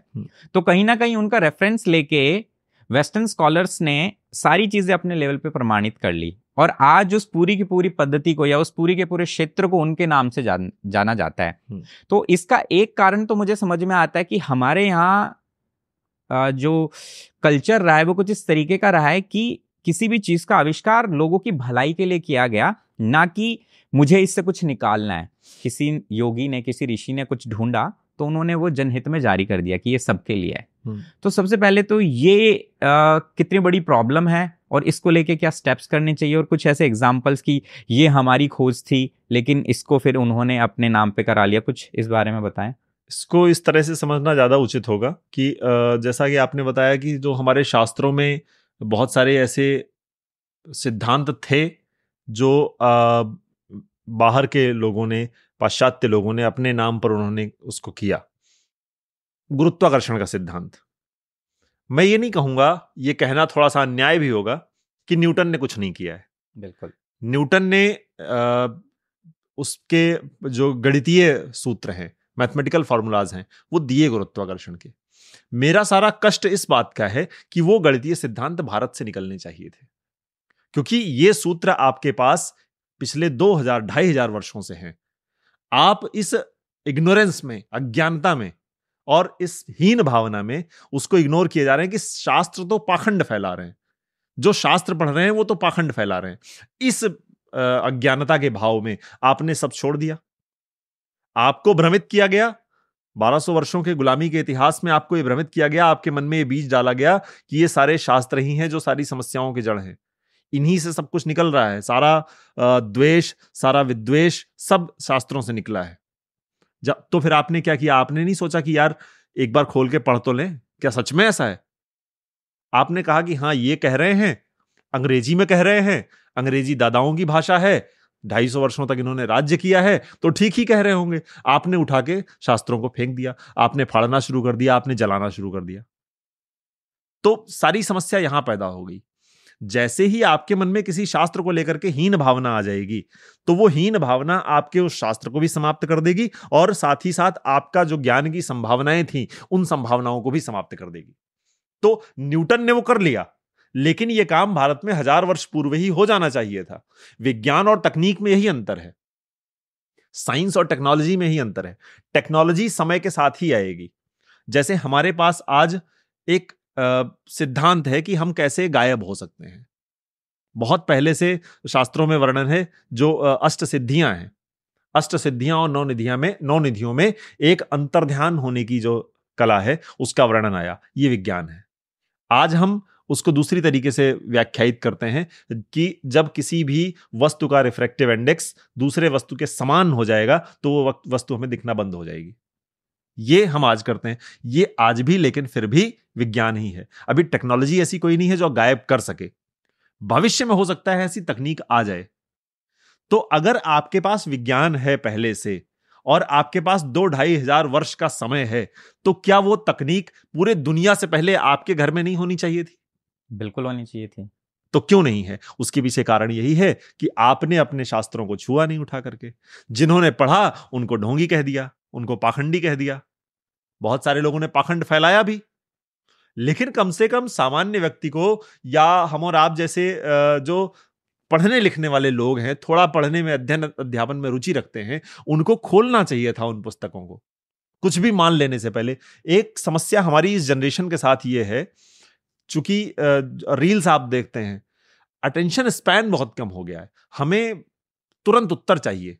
किसी ने कहा भगवान है, हमें हाँ और ना में तुरंत उत्तर चाहिए, हमें नहीं जानना है, मुझे ना समझना है कि पहले तो ईश्वर है क्या, हम यही नहीं जानते हैं, बस हमें यह जानना है कि किसी ने कहा कि हाँ ईश्वर है, हाँ या ना में उत्तर दो। तो ये ऑब्जेक्टिव आंसर्स नहीं है ना कि इन पे हाँ और ना में उत्तर दे दिया जाए। ऐसे ही शास्त्रों के साथ भी हुआ। शास्त्र अच्छे हैं या बुरे हैं? बोले बुरे हैं, तो क्या किया जाए? जला दो। हमने जला दिया। इतना आसान या इतनी सरलता से चीजों को व्याख्यायित कर देना, मुझे लगता है कि समस्याएं वहीं से जन्म लेती हैं जब आप बहुत जल्दी में होते हैं उत्तर पाने की। जल्दबाजी नहीं, सटीकता हमारा मानक होना चाहिए कि हम जिस दिशा में बढ़ रहे हैं, क्या हम सही रास्ते पर हैं, क्या हम सटीक उत्तर ला पा रहे हैं। कितनी जल्दी हमने उत्तर दे दिया वो ठीक नहीं है, कितना सही उत्तर दिया वो ज्यादा ठीक है। तो हमारा मानक होना चाहिए उत्तर की सटीकता, ना कि उत्तर की तीव्रता। बिल्कुल जी। अब आजकल जैसे मेंटल हेल्थ की बहुत ज्यादा बात चलने लगी है ना, तो इसके बारे में मुझे दिल से लगता है कि जरूर योग आयुर्वेदा में कुछ ना कुछ होगा, उसके बारे में थोड़ा मानसिक स्वास्थ्य से तो भरा हुआ है सनातन साहित्य। मानसिक स्वास्थ्य पर चर्चा, श्रीमद् भगवत गीता तो पूरा मानसिक स्वास्थ्य का ही ग्रंथ है। अर्जुन के साथ क्या हुआ है? अर्जुन को क्या पता नहीं था कि उसके सामने कौन कौन युद्ध करने आने वाले हैं? कि उसको पहले नहीं पता था कि पितामह भीष्म आएंगे, कि गुरु द्रोण आएंगे, कृपाचार्य आएंगे, उसके सभी भाई आएंगे, उसके सभी मित्र आएंगे? उसे पहले से पता था। लेकिन जब वो युद्ध भूमि में खड़ा है कुरुक्षेत्र में, और भगवान श्री कृष्ण से कहता है कि मेरे रथ को आप केशव युद्ध भूमि के बीचों बीच ले चलिए, जब वो युद्ध भूमि के बीचों बीच पहुंचा है और जब उसने अपने सामने देखा, तो उसके अंदर वो अवसाद के लक्षण उत्पन्न होने लगे। उसे दिखने लगा कि इन सबको मार करके अगर मुझे राज्य मिल भी गया तो मैं करूंगा क्या? अगर राज्य का भोग मुझे मिल जाए और उस सुख को बांटने के लिए अपने लोग ही ना हो, तो उस सुख का क्या अर्थ है? तो अर्जुन के मन में वो अवसाद उत्पन्न हुआ। तो भगवान श्री कृष्ण ने फिर पूरे 18 अध्यायों में क्या किया है? काउंसलिंग ही तो की है। वो पहला काउंसलिंग सेशन है जो भगवान श्री कृष्ण युद्ध के बीच में ले रहे हैं। तो हमको ये समझना पड़ेगा मानसिक स्वास्थ्य से तो भरा हुआ है। जब अर्जुन कहता है सीदंति मम गात्राणि मुखम च परिशुष्यति, कि मेरे गात शिथिल हो रहे हैं, मेरा मुख सूख रहा है, ये आज आप पढ़ें डिप्रेशन के सिम्टम्स, तो उसमें ये सिम्टम्स हैं कि शरीर पे, आपके अंगों पे आपका वश नहीं रहेगा, कंपन होने लगेगा आपके शरीर में, आपके बार बार मुख सूखेगा, ये सारे लक्षण आते हैं डिप्रेशन के। वही तो अर्जुन कह रहा है कि यही तो समस्या मुझे हो रही है। तो भगवान श्री कृष्ण फिर व्याख्या करते हैं, वो मानसिक स्वास्थ्य बताते हैं क्या होता है। प्रजहाति यदा कामान सर्वान पार्थ मनोगतान आत्मन्नेवात्मना तुष्टा स्थिर प्रज्ञस्तदोच्यते। उन्होंने बताया स्थिर प्रज्ञ है क्या? जिसने अपनी समस्त कामनाओं को छोड़ दिया है, इच्छाएं जिसकी नहीं। अभी मैं बात कर रहा था आपसे, जब तक आपके अंदर इच्छाएं हैं तब तक आप मानसिक रूप से स्वस्थ हो ही नहीं सकते हैं, क्योंकि इच्छाएं आपको स्वस्थ नहीं होने देंगी। तो दूसरा श्लोक मैं आपको बता रहा था, दुखेशु न दिग्मना सुखेशु विगत स्पृह वीतराग भय क्रोध स्थित धी मुनिरुच्यते। ये क्या है? ये मानसिक स्वास्थ्य के लक्षण है कि एक स्वस्थ मनुष्य कैसा होगा। तो भगवान श्री कृष्ण ने बताया। वैसे तो भगवान श्री कृष्ण क्या दूसरे अध्याय या पहले अध्याय में ही विराट रूप का दर्शन नहीं दे सकते थे? कि देखो, जब उन्होंने 10वें 11वें अध्याय के आसपास अर्जुन को दिखाया कि मैं ही परमात्मा हूं, मैं ही परमेश्वर हूं, तो वो दूसरे अध्याय में दिखा देते, कहते मैं भगवान हूं और मैं तुम्हें आदेश दे रहा हूं कि इन सबको मार दो, बात खत्म। लेकिन नहीं, उन्होंने क्या किया? पूर्णतः वैज्ञानिक प्रक्रिया से गए, काउंसलिंग की। पहले अध्याय में कृष्ण भगवान ने एक भी बात नहीं कही है, सिर्फ सुना है अर्जुन को कि उसके अंदर के जितने भी भाव हैं सब निकल जाने दो एक बार। जो काउंसलिंग का पहला पार्ट होता है। पहला पार्ट होता है एक्टिव लिसनिंग। एग्जैक्टली। तो भगवान से पूरे पहले अध्याय में भगवान श्री कृष्ण कुछ नहीं बोलते हैं, सिर्फ अर्जुन अपना दुखड़ा सुनाता है कि ये सब मेरे अपने हैं, इनको कैसे मार दूं, ये मेरे पितामह हैं, इनके गोद में मैं खेला हूं, ये मेरे गुरु हैं, इन्होंने शस्त्र चलाना सिखाया, ये दुर्योधन है, चलिए ठीक है बहुत दुष्ट है, निकल गया, लेकिन है तो भाई ही, मित्र हैं मेरे, सखा हैं, सब सुनते हैं वो ध्यान से। तो ये काउंसलिंग का सबसे पहला ग्राउंड रूल होता है कि आप सुनोगे, सुनो पहले, लेट द पर्सन कंप्लीट। हाँ, वो किया है बिल्कुल। फिर उसके बाद वो कहते हैं कि असोच्यानन्नु सोचस्तुम प्रज्ञावादांश भाष से, कह रहे हैं अर्जुन से कि अर्जुन तुम तो ऐसे विषयों पर चिंता कर रहे हो, शोक कर रहे हो जो शोक करने लायक ही नहीं है, और बहुत प्रज्ञावानों जैसी, पंडितों जैसी बातें कर रहे हो, ज्ञानवानों जैसी बातें कर रहे हो। फिर उन्होंने पूरा प्रारंभ किया है प्रक्रिया। और अर्जुन जिसने 11वें 12वें अध्याय तक वो स्पष्ट हो चुका है उसके दिमाग में कि ये तो ईश्वर हैं, लेकिन फिर भी उसकी जिज्ञासाएं नहीं समाप्त हुई। 7 अध्याय उसे और लगते हैं समझने में। 18वें अध्याय में वो समझ पाता है कि हाँ, मुझे युद्ध करना है कि नहीं करना है। आप सोचिए ना, ईश्वर आपके सामने प्रकट हो जाए, विराट रूप का दर्शन आपको दे दें, और उसके बाद भी आपके मन में सवाल बचेंगे क्या कि अब जो ये कह रहे हैं उस पर भी इनसे सवाल जवाब किए जाएं? लेकिन अर्जुन एक ऐसा जिज्ञासु व्यक्ति है जिसके मन में ये प्रश्न बचे रह गए जब तक वो संतुष्ट नहीं हो गया है। जब अंत में भगवान श्री कृष्ण ने कहा है, सर्वधर्मान परित्यज्य मामेकम शरणम व्रज अहम त्वाम सर्व पापेभ्यो मोक्षयिष्यामि मा शुचः, कि सभी धर्म अधर्म का जो झंझट तुम्हारे दिमाग में चल रहा है सब छोड़ दो, मेरी शरण में आ जाओ। तुम्हें कोई जो भी तुम्हारे पाप होंगे मैं तुम्हें तुम्हारे सभी पापों से मुक्त कर दूंगा, शंका मत करो। और उसके पश्चात जो है अर्जुन खड़ा हो जाता है युद्ध के लिए, और जो उसके अवसाद के लक्षण थे, डिप्रेशन के जो सिम्टम्स आ रहे थे, वो सब दूर हो जाते हैं। तो ये पूरी प्रक्रिया आप देखिए ना, वैज्ञानिक प्रक्रिया है। अलग अलग उपनिषदों में आपको इसका वर्णन मिलेगा कि मानसिक स्वास्थ्य क्या है। अभी मैंने आपको जो आयुर्वेद के अनुसार स्वास्थ्य का लक्षण बताया था, प्रसन्न आत्मेन्द्रिय मनः इत्यम स्वास्थ्य विधीयते। आत्मा, इंद्रिय और मन, इसकी प्रसन्नता ही स्वास्थ्य है। तो मन की प्रसन्नता वो कैसे होगी? जब मन स्वस्थ होगा। तो पूरा साहित्य भरा हुआ है, सनातन साहित्य जो है वो मानसिक स्वास्थ्य के लक्षणों से, मानसिक स्वास्थ्य के उपायों से। योग दर्शन में महर्षि पतंजलि क्या कहते हैं? मैत्री करुणा मुदितोपेक्षाणाम सुख दुख पुण्य पुण्य विषयाणाम भावनातश्चित्त प्रसादनम। प्रसीद धातु से प्रसादन बना है। प्रसीद अर्थ होता है प्रसन्न होना। चित्त अर्थात हमारा अंतःकरण चतुष्टय, मन, बुद्धि, अहंकार और चित्त। ये जब प्रसन्न होगा, ये कैसे प्रसन्न होगा? तो 4 भाव बताए हैं, मैत्री, करुणा, मुदिता और उपेक्षा। मैत्री किसके लिए? सुखी व्यक्ति के लिए। अगर कोई सुखी है, सुख में है, हर्ष में है, तो उसके लिए मैत्री का भाव हो। मित्रता दूसरी चीज है। मैत्री का भाव यानी कि उसके लिए बहुत अच्छा भाव आपके मन में हो। करुणा दुखी व्यक्ति के लिए, मैत्री, करुणा, मुदिता और उपेक्षा। मुदिता किसके लिए? जब कोई पुण्य काम का कर्म कर रहा हो, पुण्यात्मा को जब आप देखें तो आप मुदित हो जाएं। और उपेक्षा किसके लिए? जब कोई पाप कर्म कर रहा हो तो उसकी उपेक्षा ही उपाय है। तो इससे क्या होगा? इससे आपका चित्त प्रसन्न होगा, आप मानसिक स्वास्थ्य की स्थिति में जाएंगे। योगश्चित्त वृत्ति निरोधः योग दर्शन के समाधिपाद का दूसरा सूत्र है। चित्त के वृत्तियों का निरोध ही योग है, योग की परिभाषा है। तो आप देखिए ना, पूरा मैं आपको सारे श्लोक प्रमाण के साथ बता रहा हूं, रेफरेंस के साथ आपको बता रहा हूं कि कहां कहां पर मन के और चित्त के स्वास्थ्य की बात की गई है। भगवान श्री कृष्ण भगवत गीता में दूसरे अध्याय में कहते हैं कि सुखे दुखे समे कृत्वा लाभा लाभौ जया जयो। सुख में, दुख में, लाभ में, हानि में, जय में, पराजय में समान बने रहना। क्या है ये? ये मानसिक स्वास्थ्य है। भगवान श्री कृष्ण कहते हैं, योगस्थ कुरु कर्माणि संगम त्यक्त्वा धनंजय सिद्ध सिद्धयो समो भूत्वा समत्वम योग उच्यते। वो कह रहे हैं योग में स्थित होकर के कर्म करना। योग में स्थित होकर के कैसे? सिद्धि और असिद्धि में, यानी कि अगर जो आप कुछ प्राप्त करना चाहते हैं वो प्राप्त हो गया तो भी, नहीं प्राप्त हुआ तो भी, समत्वम योग उच्यते, सब में समान बने रहना, विचलित ना हो जाना। जो सुख में बहुत ज्यादा सुखी हो जाएगा वही दुख में बहुत ज्यादा दुखी भी होगा। तो भगवान कह रहे हैं कि सुख में बहुत सुखी भी नहीं होना है और दुख में बहुत दुखी भी नहीं होना है। तो जो समता की स्थिति है उसको बनाए रखना है। तो यही मानसिक स्वास्थ्य है। तो आपके प्रश्न का उत्तर मुझे लगता है कि आपको मिल गया होगा। बिल्कुल बिल्कुल। तो आज जहां पूरा संसार, इनफैक्ट WHO बात कर रहा है कि US के कुछ डेटा को अगर हम देखें तो हर 10 में से 3 लोग किसी ना किसी मेंटल प्रॉब्लम से गुजर रहे हैं। कुछ ना कुछ उनकी मेडिकेशन चल रही हैं या कुछ ना कुछ इशू है। और 2035 तक ये नंबर 3 गुना बढ़ने की बातें भी हो रही हैं या कुछ इस तरीके की चीज़ें हैं। तो एक पेंडेमिक की बात कर रहा है WHO कि एक मेंटल पेंडेमिक आ सकता है। ऐसी स्थिति में मेरे ख्याल से अपने पुराने शास्त्रों से जुड़ना सबसे अच्छा समाधान होगा, क्योंकि जितने श्लोक आपने बताए उससे तो ये पता चलता है कि कदम कदम पे मेंटल हेल्थ की भी बात हुई है, हर कदम पे, चाहे वो कोई से भी शास्त्र हो, चाहे कोई से भी उपनिषद हो। बिल्कुल।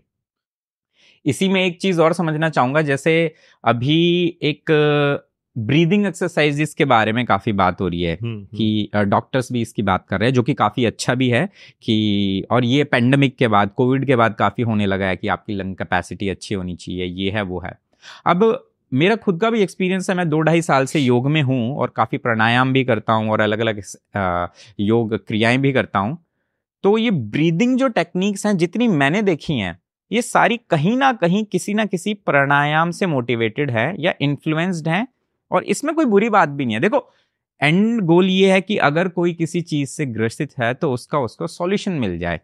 अब वो चाहे एक्स नेम पे मिले चाहे वाई नेम पे मिले, लेकिन इस पे भी ना एक राजनीति या एक पॉलिटिक्स या एक कॉन्स्पिरेसी दिखाई जाती है। तो इसके बारे में मतलब थोड़ा सा उसके पीछे कारण है। जैसे आपने बहुत ठीक बात कही कि ब्रीदिंग प्रैक्टिस कह लें उसको, हम उसको कुछ भी कहें, अल्टीमेटली उससे जो लाभ हो रहा है वो मिलना आवश्यक है। बहुत ठीक बात है। लेकिन जब संस्कृति के रक्षा की बात आएगी, जब ये बात आएगी कि जो सनातन संस्कृति का अभिन्न अंग है योग, तो मुझे ये समझ में नहीं आता है कि चलिए ठीक है, आपने जो बात कही राजनीति से मोटिवेटेड उसको नहीं कह सकते। उसको ये कहेंगे कि अगर कोई बात किसी शास्त्र से ली गई है तो हमें एक आउट ऑफ कर्टसी क्या हम उसका रेफरेंस नहीं दे सकते, या उसका नाम बोलने में, प्राणायाम कहने में समस्या क्या है? ये बड़ा सवाल है। मेरे सामने सबसे बड़ा प्रश्न ये है कि अगर आप ब्रीदिंग प्रैक्टिस उसको कह सकते हैं तो आप प्राणायाम कह देंगे तो क्या समस्या आ जाएगी? अगर अल्टरनेट नॉस्ट्रल ब्रीदिंग आप कहते हैं, अल्टरनेट नॉस्ट्रल ब्रीदिंग आपको सजेस्ट करना है किसी को कि ये कीजिए, इससे फला फला लाभ होता है और ये सब है, आप उसको नाड़ी शोधन प्राणायाम क्यों नहीं कहते हैं? आप तो उसको अनुलोम विलोम प्राणायाम क्यों नहीं कहते हैं? आप उसको अल्टरनेट नॉस्ट्रल ब्रीदिंग तो कह देंगे। क्या होगा इससे? अभी आपने प्रश्न किया कि इससे क्या ही हो जाएगा, लाभ मिलना जरूरी है। इससे होगा ये कि हमें और आपको तो पता है कि ठीक है, ये अनुलोम विलोम प्राणायाम था या ये नाड़ी शोधन प्राणायाम था, इसको अल्टरनेट नॉस्ट्रल ब्रीदिंग हम कह रहे हैं। चूंकि हमें ये भी पता है, हमें ये भी पता है, आने वाली जो पीढ़ियां हैं, आज के 50 साल बाद, 100 साल बाद, 500 साल बाद, जो प्रमाण आज दिखाए जाते हैं कि नहीं देखो ये तो अंग्रेजों से ही निकला है, न्यूटन ने दे दिया ग्रेविटी का रूल, ये प्रमाण दिखाया जाएगा कि अल्टरनेट नॉस्ट्रल ब्रीदिंग देखो 500 सालों से हमारे चला आ रहा है, तुम लोग फालतू की बात करते हो कि प्राणायाम है। ये इतिहास बन रहा है। वर्तमान में तो हम बहुत ठीक है, कोई बात नहीं, लेकिन आने वाले 1000 वर्षों में जब आप जाते हैं तो ये इतिहास बन रहा है। ये लिखित इतिहास जो है 1000 वर्ष बाद इसको एक प्रमाण के रूप में प्रयोग किया जाएगा कि यह पद्धतियां सिर्फ भारत की नहीं थी। ये पद्धतियां चूंकि अंग्रेजी भाषा में हैं, इसलिए ये पाश्चात्य संस्कृति में भी इसका प्रयोग हुआ करता था। उनको ये नहीं पता होगा कि हमारे और आपकी तरह के यहां पर लोगों ने उसको स्वीकार कर लिया था कि चलो ठीक है, तुम इसको जो भी बोल रहे हो इसका लाभ होना आवश्यक है। मेरा जोर भाषा पर इसलिए है कि उसको संस्कृत भाषा में ही, अगर मार्जारी आसन है तो उसको कैट पोज मत कहो, वो मार्जारी आसन ही है।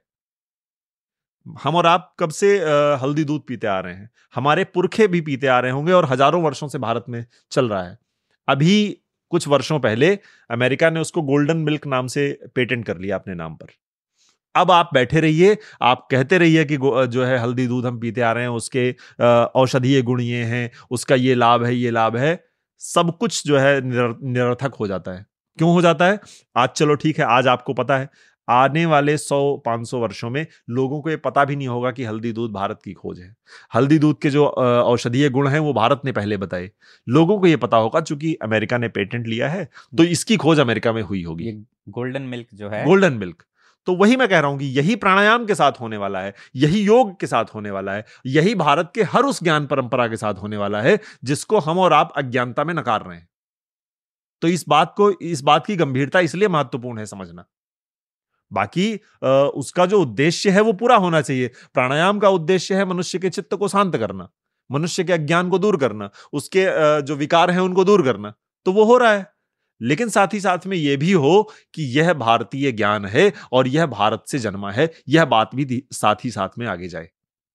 बिल्कुल सही। अब इन सारी चीजों के बाद एक आता है, काफी लोग इससे रिलेट कर पाएंगे कि हम सुनते हैं कि भारतवर्ष का जो एजुकेशन सिस्टम था वो कुछ और होता था। जैसे आजकल एक चीज सुनने में आती है कि ये जो एजुकेशन सिस्टम इंडिया का अभी है, इस पे काफी अपोज किया जा रहा है। अलग अलग लोग इस पे काफी कुछ बोल रहे हैं कि ये ना सिर्फ बाबू बनाने के लिए है, या फिर इसका कोई प्रैक्टिकल लाइफ में इम्प्लीकेशन नहीं है, ये इंसान को जो उसका पूरा डेवलपमेंट होता है वो करने से रोक रहा है। तो भारत की जो शिक्षा पद्धति थी वो पहले क्या हुआ करती थी, ये मैं आपसे इसलिए पूछ रहा हूं क्योंकि आप इस पे बहुत निजी तौर पे काम कर रहे हैं। और वो शिक्षा पद्धति क्या थी, उसको किस तरीके से तोड़ा गया, और अब किस चीज की हमें आवश्यकता है कि उसको रिवाइव कैसे करें और उसके बेनिफिट क्या थे? बहुत सारे प्रश्न आपने एक साथ किए। भारत में शिक्षा जो है गुरुकुलों के माध्यम से दी जाती थी, जिसमें जैसा कि मैंने बताया आपको कि सनातन शास्त्रों में सारा विज्ञान है, सारा अध्यात्म है, शांति है, विकास की बातें हैं, तकनीक की बातें हैं, सब कुछ है उसमें। तो ये सारा ज्ञान जो है गुरुकुलों में पढ़ाया जाता था।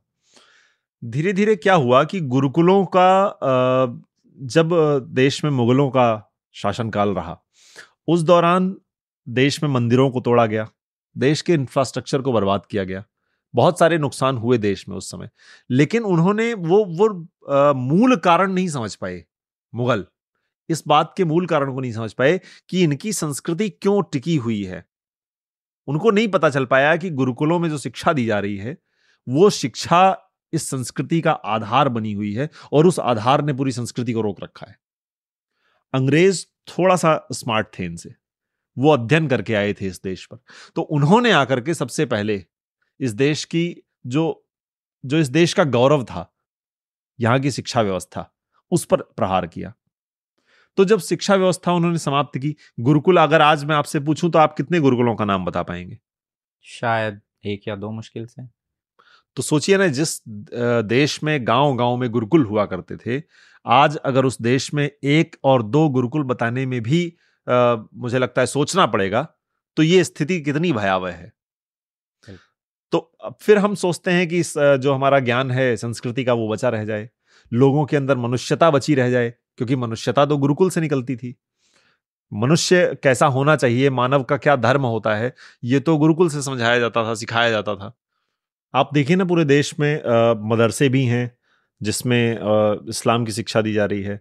आपको क्रिश्चियन स्कूल्स भी मिल जाएंगे, लेकिन गुरुकुलों की संख्या कितनी है? बहुत कम। बहुत कम है। तो ये जब तक और ऐसा नहीं है कि हम इसके लिए दोष किसी और को दें। आज जो कोई भी एक हिंदू परिवार क्या अपने बच्चे को गुरुकुल भेजना चाहता है? नहीं। नहीं भेजना चाह रहा है। क्या अपने बच्चे को मंदिर भी भेजना चाहता है? वो भी क्वेश्चन मार्क में आता है काफी जगह। मंदिर भी नहीं भेजना चाहता है। क्यों? क्योंकि उसे लगता है मंदिर भेजना तो बहुत ऑर्थोडॉक्स वाली चीज हो गई, बहुत पुरानी, बहुत रूढ़िवादी चीजें हैं, मंदिर में क्या ही मिलेगा। तो बच्चे को वो मैकडॉनल्ड्स लिए जाएंगे, बच्चे को वो मॉल में ले जाएंगे, और वो जो उनका एंटरटेनमेंट एरिया है वहां पे बढ़िया घुमाओ फिराओ और गेम्स खेलो, ये सब। मंदिर नहीं ले जाएंगे। तो जब आप संस्कार ही नहीं दे रहे हैं बचपन से, तो फिर जब बड़े होने के बाद वो बच्चा अपने माता पिता को घर से निकाल देता है, या फिर वो बच्चा निकालने की स्थिति में नहीं है तो वो माता पिता से अच्छे से व्यवहार नहीं कर रहा है, वो बदतमीजियां कर रहा है, तो फिर आप बच्चे को दोष देते हैं। तो एक बीज को अगर आपने उर्वरक खाद आपने ठीक नहीं दी, अगर आपने एक बीज को पोषण ठीक नहीं दिया, तो फिर आप बीज को दोष कैसे दे रहे हैं कि वो खराब वृक्ष बना या वो बन ही नहीं पाया वृक्ष? तो सारी समस्या की जड़ यही है कि गुरुकुलों का जैसे जैसे नाश हुआ देश में, वैसे वैसे जो संस्कृति की समझ थी लोगों के अंदर से, शास्त्रों की जो समझ थी, जो संस्कार थे, वो दूर होते चले गए, और उसकी वजह से बहुत ह्रास हुआ संस्कृति का। ये जो आपने एक शब्द यूज किया अभी, रूढ़िवादी, ये बहुत ही गहराई में हम लोगों के अंदर डाला गया है एक हीन भावना के लिए कि आप अपना कुछ भी करो तो एक रूढ़िवादिता के थ्रू इसको रोका जाए। जैसे मेरे खुद की लाइफ में क्या हुआ, मैं स्कूल में बचपन में मेरा एक दोस्त था जो कुछ पंडित लोग धारण करते हैं, जनेऊ, वो धारण करता था। अब उस बच्चे का स्कूल में काफी बार मजाक बनाया जाता था, ठीक। अब उस समय मुझे वो चीज समझ में नहीं आती थी, लेकिन उसने उसको कभी छोड़ा भी नहीं, जबकि मैंने लगभग उसको 10 साल देखा कि उसको बार बार उस चीज के लिए पोक किया जा रहा है, टीज किया जा रहा है। ये तो उसका संस्कार वाकई बहुत स्ट्रांग थे कि वो टिका रहा, अंत तक मैंने देखा। लेकिन ये जो जनेऊ वाली बात आपने बताई, जब देश में मुगलों का शासन था, मुगलों ने गर्दन पर तलवार रख करके कहा कि ये जनेऊ उतार दो, और धन्य है वो लोग जिन्होंने गर्दन उतरवाना स्वीकार किया पर जनेऊ नहीं उतारे। तो ये आपने जो उदाहरण दिया, तो फिर मुझे उससे वो बात याद आ गई कि वो बहुत साहस था उस बच्चे का, कि जो है इतनी सारी चारों तरफ से नकारात्मकताएं झेलने के बावजूद उसने वो पहने रखा अपना उपनयन, और उसने उतारा नहीं। और यही संस्कार होते हैं। बिल्कुल। अब आपको एक बार मैंने कहते हुए सुना था, ज्ञानवापी मंदिर के ऊपर आपने एक बहुत बड़ा दावा, और इनफैक्ट दावा नहीं, एक चैलेंज किया था जी। उसके बारे में थोड़ा डिटेल में बताएं। ज्ञानवापी के विषय में मैंने ये कहा था कि अगर कोई भी व्यक्ति ये प्रमाणित कर देता है कि ज्ञानवापी शब्द संस्कृत या देवनागरी लिपि के अतिरिक्त और संस्कृत भाषा के अतिरिक्त किसी और भाषा में लिखा हुआ है या कहीं और आया है, तो मैं पूरे सनातन समाज की तरफ से इस बात को बोल रहा हूं। वैसे सनातन समाज बहुत वृहद है, लेकिन फिर भी मैं ये आत्मविश्वास के साथ कह रहा हूं कि हम उसको मस्जिद मान लेंगे। लेकिन कोई बात प्रमाणित तो करे कि ज्ञानवापी शब्द किसी और भाषा का है। संस्कृत भाषा का शब्द भारत में जन्मा हुआ, जिसका अर्थ है ज्ञान का कुआं, यानी कि ज्ञान जहां से ज्ञान उत्पन्न हो रहा है, और आप उसको कह रहे हैं कि वो मस्जिद है। ज्ञानवापी मस्जिद लिखा हुआ था, उत्तर प्रदेश पर्यटन विभाग का एक बोर्ड लगा हुआ था, उस पर लिखा हुआ था ज्ञानवापी मस्जिद। मुझे उस बोर्ड से बहुत घनघोर आपत्ति थी, इसलिए मैंने उस वीडियो में इस बात को कहा था कि आप जब तक कोर्ट ने कोई निर्णय नहीं किया है, तब तक आप उसको ज्ञानवापी लिख दीजिए। आप मस्जिद किस आधार पर लिख रहे हैं उसको? तो इसलिए मैंने उस पर आपत्ति दर्ज की थी। थोड़ा सा आगे बढ़ के अगर हम समझें तो समाज में अभी एक फ्रिक्शन देखने को मिलता है, एक बंटवारा देखने को मिलता है कास्ट सिस्टम को लेके। इसमें कोई दोहराई नहीं है कि पिछले कुछ वर्षों में कुछ दमन किया गया, लोगों के साथ बुरा बर्ताव किया गया, लेकिन जितना मेरी समझ है, जितना मैंने पढ़ा है, उस हिसाब से ये एक बहुत छोटा टेन्योर था अगर पूरे इतिहास को दिखाया जाए।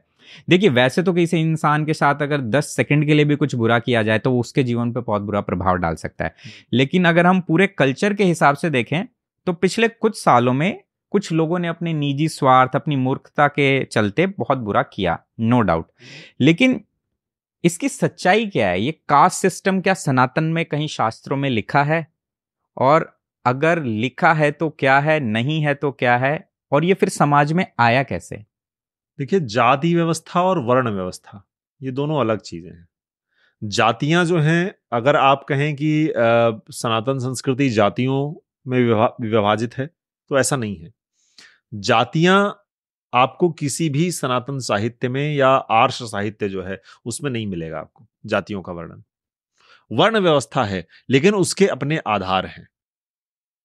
जन्मना जायते शूद्रः कर्मणा द्विज उच्यते, वेद पाठात भवेत विप्रः ब्रह्म जानाति इति ब्राह्मणः। कि जन्म से सभी शूद्र ही पैदा होते हैं। यहीं पर सारा संशय समाप्त हो जाता है। बिल्कुल। कि जन्म से जो ये चल रहा है कि हमने ब्राह्मण के घर में जन्म लिया तो हम ब्राह्मण हैं, हमने क्षत्रिय के घर में जन्म लिया तो हम क्षत्रिय हो गए, ऐसा नहीं है।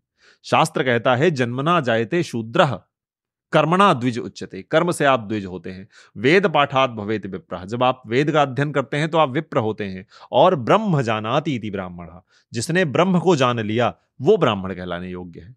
तो सही अर्थों में ब्राह्मण कहलाने योग्य आप तब तक नहीं होते हैं जब तक आप ब्रह्म को न जान लें। भगवान श्री कृष्ण कहते हैं चातुर्वर्ण मया सृष्टः गुण कर्म विभागशः। चारों वर्णों की रचना मैंने की है, और उनका विभाजन किस प्रकार किया है? गुणों और कर्मों के आधार पर। ये तो नहीं कहा उन्होंने कि जन्म के आधार पर मैंने विभाजन किया है। उन्होंने कहा जिसके जैसे गुण थे, जिसके जैसे कर्म थे, उन आधारों पर मैंने ये विभाजन किया है, और चारों वर्णों की रचना मैंने स्वयं की। तो अब इसमें उच्चता और निम्नता तो कहीं आती ही नहीं है। ये तो सारा स्पष्ट सी बात है कि वर्ण व्यवस्था क्या है।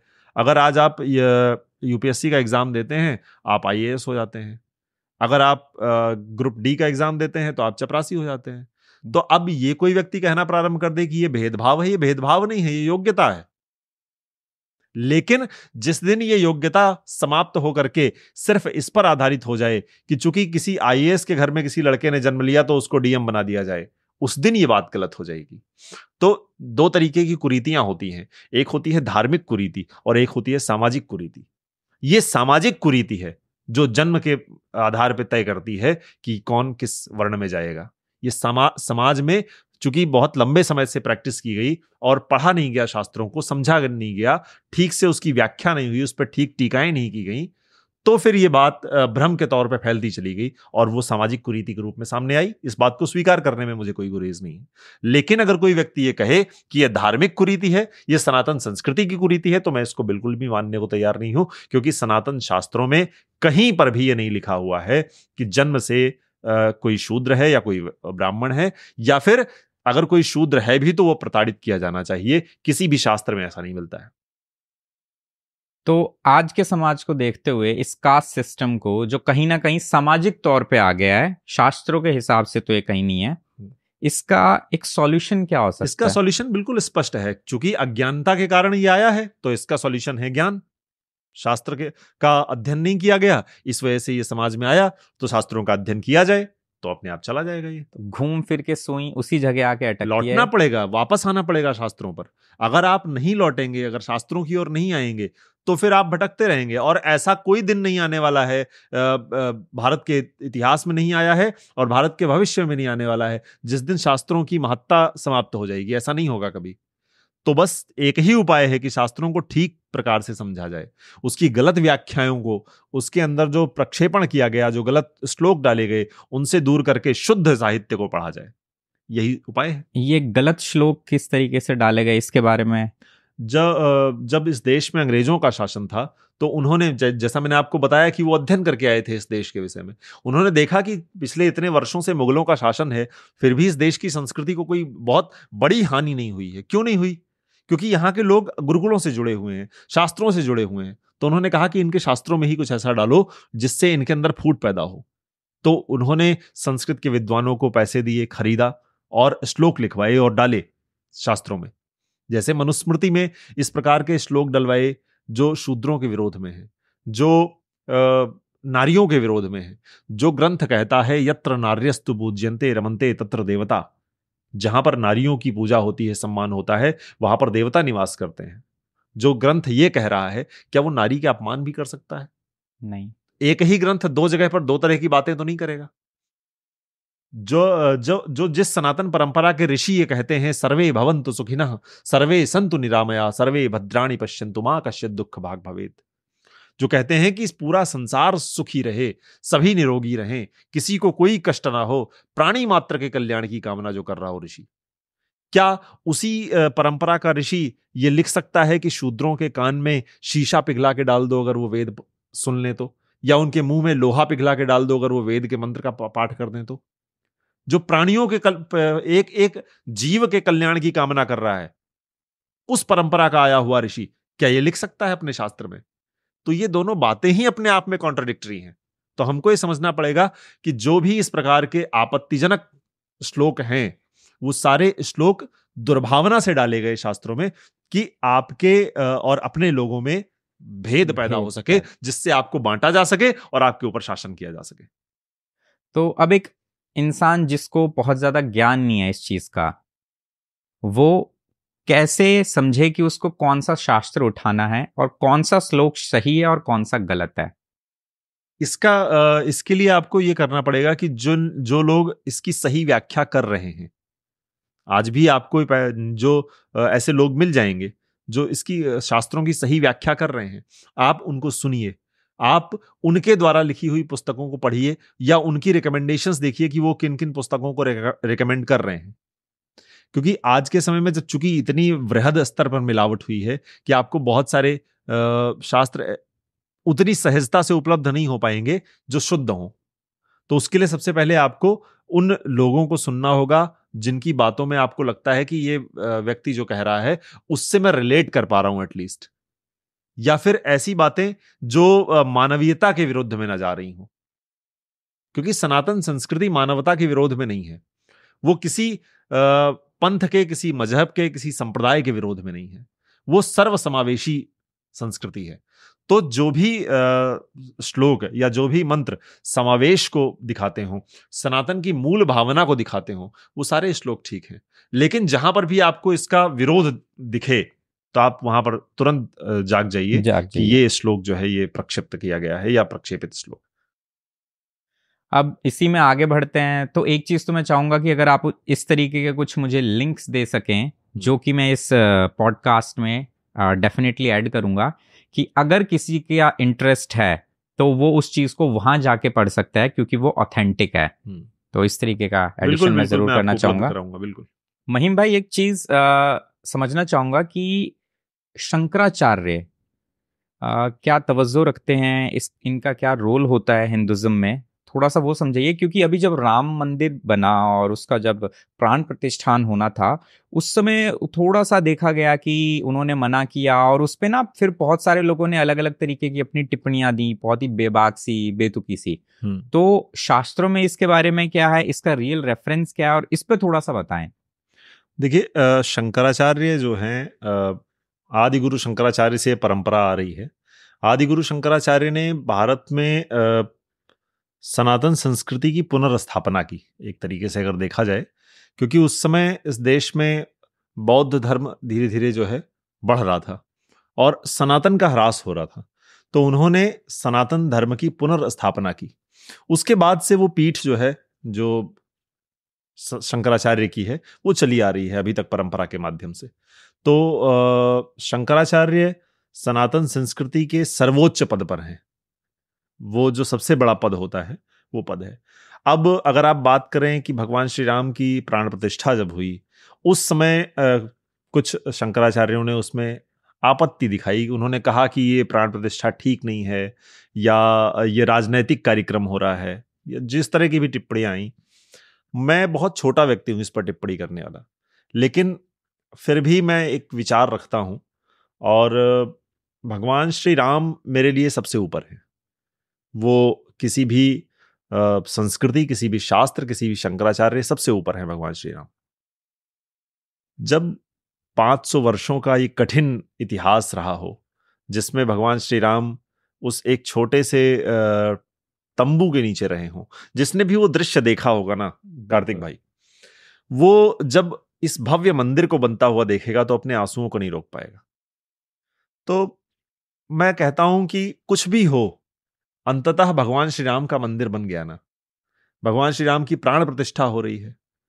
सारी बातों को, सारी शिकायतों को, सबको किनारे रखते हुए, अगर मेरा शत्रु भी मुझे आमंत्रित करे, मेरा शत्रु उसकी प्राण प्रतिष्ठा कर रहा हो, और मुझे ये हो कि मैं वहां जाऊंगा तो प्राण प्रतिष्ठा में शामिल होने के बाद मैं मार दिया जाऊंगा, तो भी मैं वहां जाऊंगा। क्यों? क्योंकि मेरा जीवन भी उतना बड़ा नहीं है मेरे लिए जितने बड़े राम हैं। तो इस बात की गंभीरता समझनी होगी। पता नहीं वो भाव आप समझ पा रहे हैं या नहीं। मैं बहुत भावनात्मक रूप से भगवान श्री राम से, या उस मंदिर की प्राण प्रतिष्ठा से जुड़ा हुआ था। तो इसलिए मैं इस बात को, अभी भी मैं इस बात को कह रहा हूं कि वो सभी लोग सौभाग्यशाली अभागे हैं जिनको आमंत्रण दिया गया, निमंत्रण दिया गया, पत्र भेजे गए, और उन्होंने अस्वीकार कर दिया। सौभाग्यशाली तो इसलिए क्योंकि वो इस कालखंड में जब भगवान श्री राम की प्राण प्रतिष्ठा हो रही है, वो इस समय में धरती पर हैं, उपस्थित हैं, वो इस घटना के साक्षी बन रहे हैं। और अभागे इसलिए क्योंकि इतने बड़े अवसर को वो चूक गए। तो इसलिए मैंने ये बात कही थी कि ये सौभाग्यशाली अभागे हैं वो लोग। ये बात एकदम सही बोली। क्योंकि जैसे अब केदारनाथ का नाम आता है जी। तो कहीं ना मन में एक विचार आता है कि ये कब बना होगा, उस समय जो लोग वहां पर रहे होंगे वो कितने भाग्यशाली होंगे। बिल्कुल। तो ऐसे ही ये इसी तरीके की एक घटना थी जिसमें अगर आप उस समय हैं और आपके पास निमंत्रण भी है, तो अगर जाते तो बहुत अच्छी बात होती। जी, निश्चित रूप से।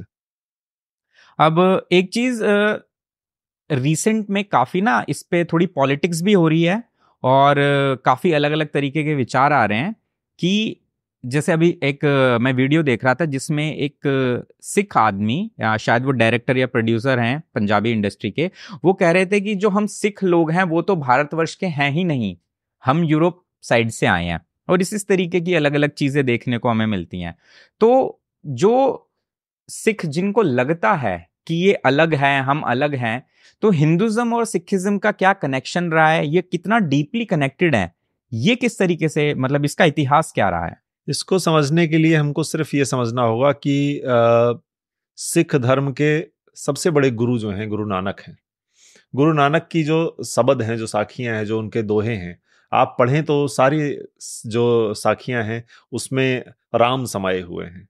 बिल्कुल।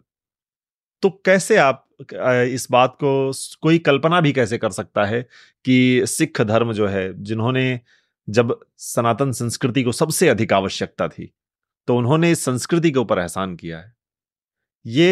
इसको मैं एहसान ही कहूंगा, क्योंकि जब संस्कृति की रक्षा की बात आई तो उन्होंने अपने गर्दनों की भी परवाह नहीं की।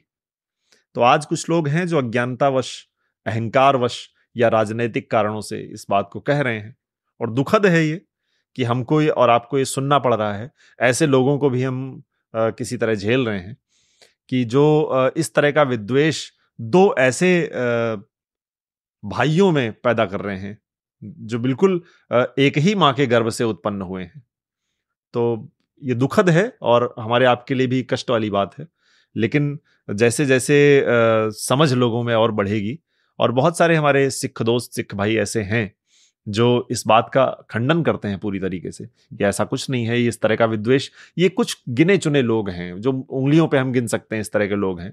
लेकिन फिर भी वो लोग कुछ प्रभाव रखते हैं। इस बात को मैं नहीं नकारूंगा कि नहीं वो बिल्कुल ही नगण्य है, ऐसा नहीं है। अच्छी संख्या है, अच्छा प्रभाव रखते हैं। लेकिन जैसे जैसे ज्ञान बढ़ेगा, जैसे जैसे थोड़ा सा अहंकार लोगों का कम होगा, राजनीतिक विद्वेष कम होगा, जैसे जैसे राजनीतिक समझ लोगों में बढ़ेगी कि ये सिर्फ राजनीति करने के लिए इस प्रकार की बातें की जा रही हैं, तो फिर चीजें ठीक होंगी। यही आशा है। और इसी तरीके से थोड़ा सा अगर हम देखें तो काफी बार देखने को मिलता है कि कुछ ही लोग हैं, लेकिन हैं जरूर, कि उनका कहना होता है कि बुद्धिज्म अलग है, हम अलग हैं, या जो जैनिज्म है वो हिंदुज्म से अलग है। तो इसका क्या इतिहास रहा है, क्या कनेक्शन रहा है? वो भी यही है जैसा मैंने आपको सिख धर्म के विषय में बताया। चूंकि सनातन संस्कृति बहुत समावेशी संस्कृति है, उससे जितनी भी शाखाएं निकली, जितनी भी शाखाएं, उन सभी शाखाओं को उसने पोषण दिया। वो बुद्धिज्म हो, वो जैनिज्म हो, वो सिखिज्म हो, ये जितनी भी आपको शाखाएं दिखती हैं सनातन संस्कृति की, ये सभी शाखाओं को संस्कृति ने पोषण दिया। बस जैसे ही राजनीति किसी विषय में घुसती है तो राजनीति उस विषय को नाश कर देती है, नष्ट कर देती है उस विषय को। तो ये राजनीति ने ही सारे विद्वेष पैदा किए हैं, वो बौद्धों में हो या जो छिटपुट जैनों में भी दिखते हैं, सिख धर्म में भी कहीं कहीं दिख जाते हैं। ये सिर्फ राजनीति है इसका कारण। जैसे जैसे संस्कृति का ज्ञान बढ़ेगा, जैसे जैसे लोगों के अंदर जागृति बढ़ेगी, तो ये चीजें अपने आप दूर हो जाएंगी। तो मुझे ऐसा लगता है कि अगर कोई भी इंसान, चाहे वो सिख हो, हमारा सिख भाई बहन हो, या जैनिज्म से बिलोंग करता हो या बुद्धिज्म से बिलोंग करता हो, अगर वो थोड़ा सा भी डेप्थ में जाएगा, ऊपरी सतह को छोड़ के अगर देखेगा, तो समझ में आएगा कि सब एक ही हैं। बिल्कुल। और ये विचार आना, ये भाव आना बहुत जरूरी है, क्योंकि बंटवारा हमेशा नुकसान करता है। अब इसी तरीके से एक बात निकल के आती है कि काफी बार देखा गया है कि अभी इसी तरीके का एक वीडियो मैं देख रहा था जो शायद बंगाल से आया था, जिसमें एक व्यक्ति जो मुस्लिम समुदाय से बिलोंग करते हैं, वो कह रहे थे कि अब समय आ गया है, खुद को तैयार कर लो, मतलब इस तरीके का थोड़ा भड़काऊ भाषण था। तो ये एक जो हिंदू मुस्लिम के बीच की लड़ाई जो दिखाई जा रही है, इसका ग्राउंड लेवल पे क्या रियलिटी है, इसका इतिहास क्या रहा है? हिंदू मुस्लिम, जैसा मैंने आपको बताया ना कि जब भी राजनीति होती है, एक तो भारत के जितने मुसलमान हैं वो शुरू में ही मैंने आपको बताया कि वो सब सनातनी मुसलमान हैं। उनकी पीढ़ियां जो हैं वो सनातनी हिंदू रही हैं। हिंदू और मुस्लिम की जब हम बात करते हैं तो हमको ये समझना पड़ेगा कि सबसे पहली बात तो मैंने शुरू में जो आपको बताया कि भारतीय मुसलमान जो है वो सनातनी मुसलमान है। उनकी पीढ़ियां अगर हम कुछ 4-5 पीढ़ी पहले जाएंगे तो वो सब हिंदू ही थे। वो उनको जबरदस्ती कन्वर्ट कर दिया गया और धीरे धीरे उनके मन में इस बात को भर दिया गया, नफरत भरी गई उनके मन में, एक प्रकार की कट्टरता भरी गई, और ये विद्वेष मन में डाला गया कि ये सब जो है तुम्हारे शत्रु हैं, ये सब तुमको समाप्त करना चाहते हैं। तो उसके कारण थोड़ा सा पैदा हुआ। दूसरा, मुस्लिम समुदाय में अशिक्षा बहुत ज्यादा है। उस अशिक्षा के कारण इस प्रकार की बातें आपको दिखाई देती हैं। आपने अभी बात की बंगाल की, डेमोग्राफिक्स की बात कर रहे थे आप, तो ये हमको इस बात को समझना पड़ेगा कि डेमोग्राफिक्स क्या है, कि बहुत ज्यादा संख्या में जैसे ही वो होने लग जाएंगे तो फिर वो एक दूसरे तरीके की बात करेंगे। तो इसका उपाय क्या है? इसका उपाय हमें बहुत सारे ऐसे लोग देते हुए दिखते हैं कि तो अगर वो संख्या बढ़ा रहे हैं तो हम भी संख्या बढ़ाएं, तो फिर जब हम संख्या में ज्यादा होंगे तो बातें ठीक हो जाएंगी सारी। मतलब ये समझ में नहीं आ रहा है कि हम प्राकृतिक संसाधनों के साथ क्या करना चाह रहे हैं। मतलब एक दौड़ है, ये रेस है कि वो 10 बच्चे पैदा कर रहे हैं तो हम 15 करेंगे, वो 15 कर रहे हैं तो हम 20 करेंगे। कहाँ ले जाओगे आप इस देश को? संसाधन तो सीमित है ना धरती पर। ये सरकारों की जिम्मेदारी है कि वो एक ऐसे नियम, ऐसे कानून लेकर के आए जिससे जनसंख्या का नियंत्रण हो सके। ये ना हो कि एक रेस में हम दौड़ने लग जाएं। अभी 20 करोड़ और 25 करोड़ लोग जनसंख्या को बढ़ाने का प्रयास कर रहे हैं। जिस दिन 80 करोड़ और 100 करोड़ लोग उसको बढ़ाने का प्रयास करना शुरू करेंगे तो जनसंख्या विस्फोट होगा। और चूंकि सीमित संसाधन है, आप देख रहे हैं देश में नौकरियां बहुत सीमित हैं, तो क्या होगा, किस दिशा में हम जा रहे हैं? हम दूर का सोचते ही नहीं है। हम सोचते हैं कि आज है जो है, एक छोटा सा घर हो, हमारे 4-5 बच्चे हो, हमारा छोटा सा परिवार हो, बस इससे बाहर हम सोच ही नहीं पाते हैं। तो हमको ये समझना पड़ेगा कि शास्त्र कहते हैं वरम एकम गुणी पुत्रो नाचा मूर्ख शतैरपि। गुणी पुत्र हो, एक ही पुत्र पर्याप्त है। मूर्ख 100 पुत्रों से बेहतर एक वो पुत्र है जो गुणी हो। तो इस बात को हमें समझना पड़ेगा, सनातनी हिंदुओं को समझना पड़ेगा, और साथ ही साथ सनातनी मुसलमानों को भी समझना पड़ेगा। वरम एकम गुणी पुत्रो नाचा मूर्ख शतैरपि। अगर उनमें अपने आप ये समझ आती है तो बहुत अच्छी बात है, नहीं आती है तो ये सरकारों की जिम्मेदारी है कि ये इस प्रकार के कानून लेकर के आए, या इस तरह के जनसंख्या के नियंत्रण पर ऐसी बातें लोगों तक पहुंचाई जाएं जिससे ये विद्वेष खत्म हो और ये जो अंधी दौड़ में भाग रहे हैं ये खत्म हो। इसी से सारी डेमोग्राफिक्स ठीक हो पाएंगी। क्योंकि अगर हम नंबर्स की बात करें, फैक्ट्स की बात करें, तो जब बंटवारा हुआ तो पाकिस्तान में लगभग 22% हिंदू थे। आज वो शायद 2-3 या मैक्सिमम 4% रहे हैं। बंटवारे के समय हिंदुस्तान में, भारतवर्ष में जितने मुसलमान थे उनमें एक बहुत बड़ी बढ़ोतरी देखी गई है। तो यानी कि जो भारतवर्ष है, जो सनातन संस्कृति के हिसाब से चल रहा है, उसमें तो सबको अपनाया गया, और जो माइनॉरिटीज जो टर्म बार बार यूज की जाती है वो खूब फली फूली। जबकि मुझे अगर हम थोड़ा सा देखें तो समझ में आएगा कि माइनॉरिटीज तो पारसी हैं या फिर इस तरीके से दूसरे लोग ज्यादा हैं। लेकिन जब सबको पनपने का मौका मिल रहा है तो ये सनातनी मुस्लिमों को भी समझना पड़ेगा कि ये जो द्वेष की भावना आ रही है ये कहाँ से आ रही है, बिल्कुल डाल रहा है। बिल्कुल ठीक बात है। ये तो प्रेम जो है वो एक तरफा नहीं हो सकता है, प्रेम तो दोनों तरफ से होना पड़ेगा। बिल्कुल। अगर आप सोचें कि बकरा कसाई से जो है प्रेम कर ले और कसाई बकरे से प्रेम ना करे तो क्या होगा? बकरा कट जाएगा। बिल्कुल। तो हमको ये समझना पड़ेगा कि अगर प्रेम होगा तो उसको दोनों तरफ से होना पड़ेगा। तो जो बात आपने कही अभी, तो जैसे जैसे, लेकिन मैं फिर भी बहुत आशावादी व्यक्ति हूं। मुझे लगता है कि जैसे जैसे लोगों के अंदर ये समझ बढ़ेगी, शिक्षा बढ़ेगी, अज्ञान हटेगा, लोगों को ये समझ में आएगा कि ये राजनीति करने वाले हमें आपस में लड़ाते हैं, धीरे धीरे ये चीजें ठीक होने की ही ओर बढ़ेंगी। बस इतना है कि ये ऐसा ना हो जाए कहीं, ये सभी लोगों से मेरा निवेदन है कि कहीं ऐसा ना हो जाए कि समझ आते आते बहुत देर हो जाए। बिल्कुल, समय पर समझ आना बहुत आवश्यक, बहुत जरूरी है। आज का पॉडकास्ट बहुत ही बढ़िया रहा भाई, बहुत कुछ जानने को मिला शास्त्रों के बारे में, उपनिषद के बारे में। एक ऐसी विचारधारा से जुड़ने का मौका मिला जो कि ग्रोथ की बात करती है और जो जो एक सच्चा इतिहास है उससे कनेक्टेड है। आज के लिए बहुत बहुत धन्यवाद। बहुत धन्यवाद कार्तिक जी।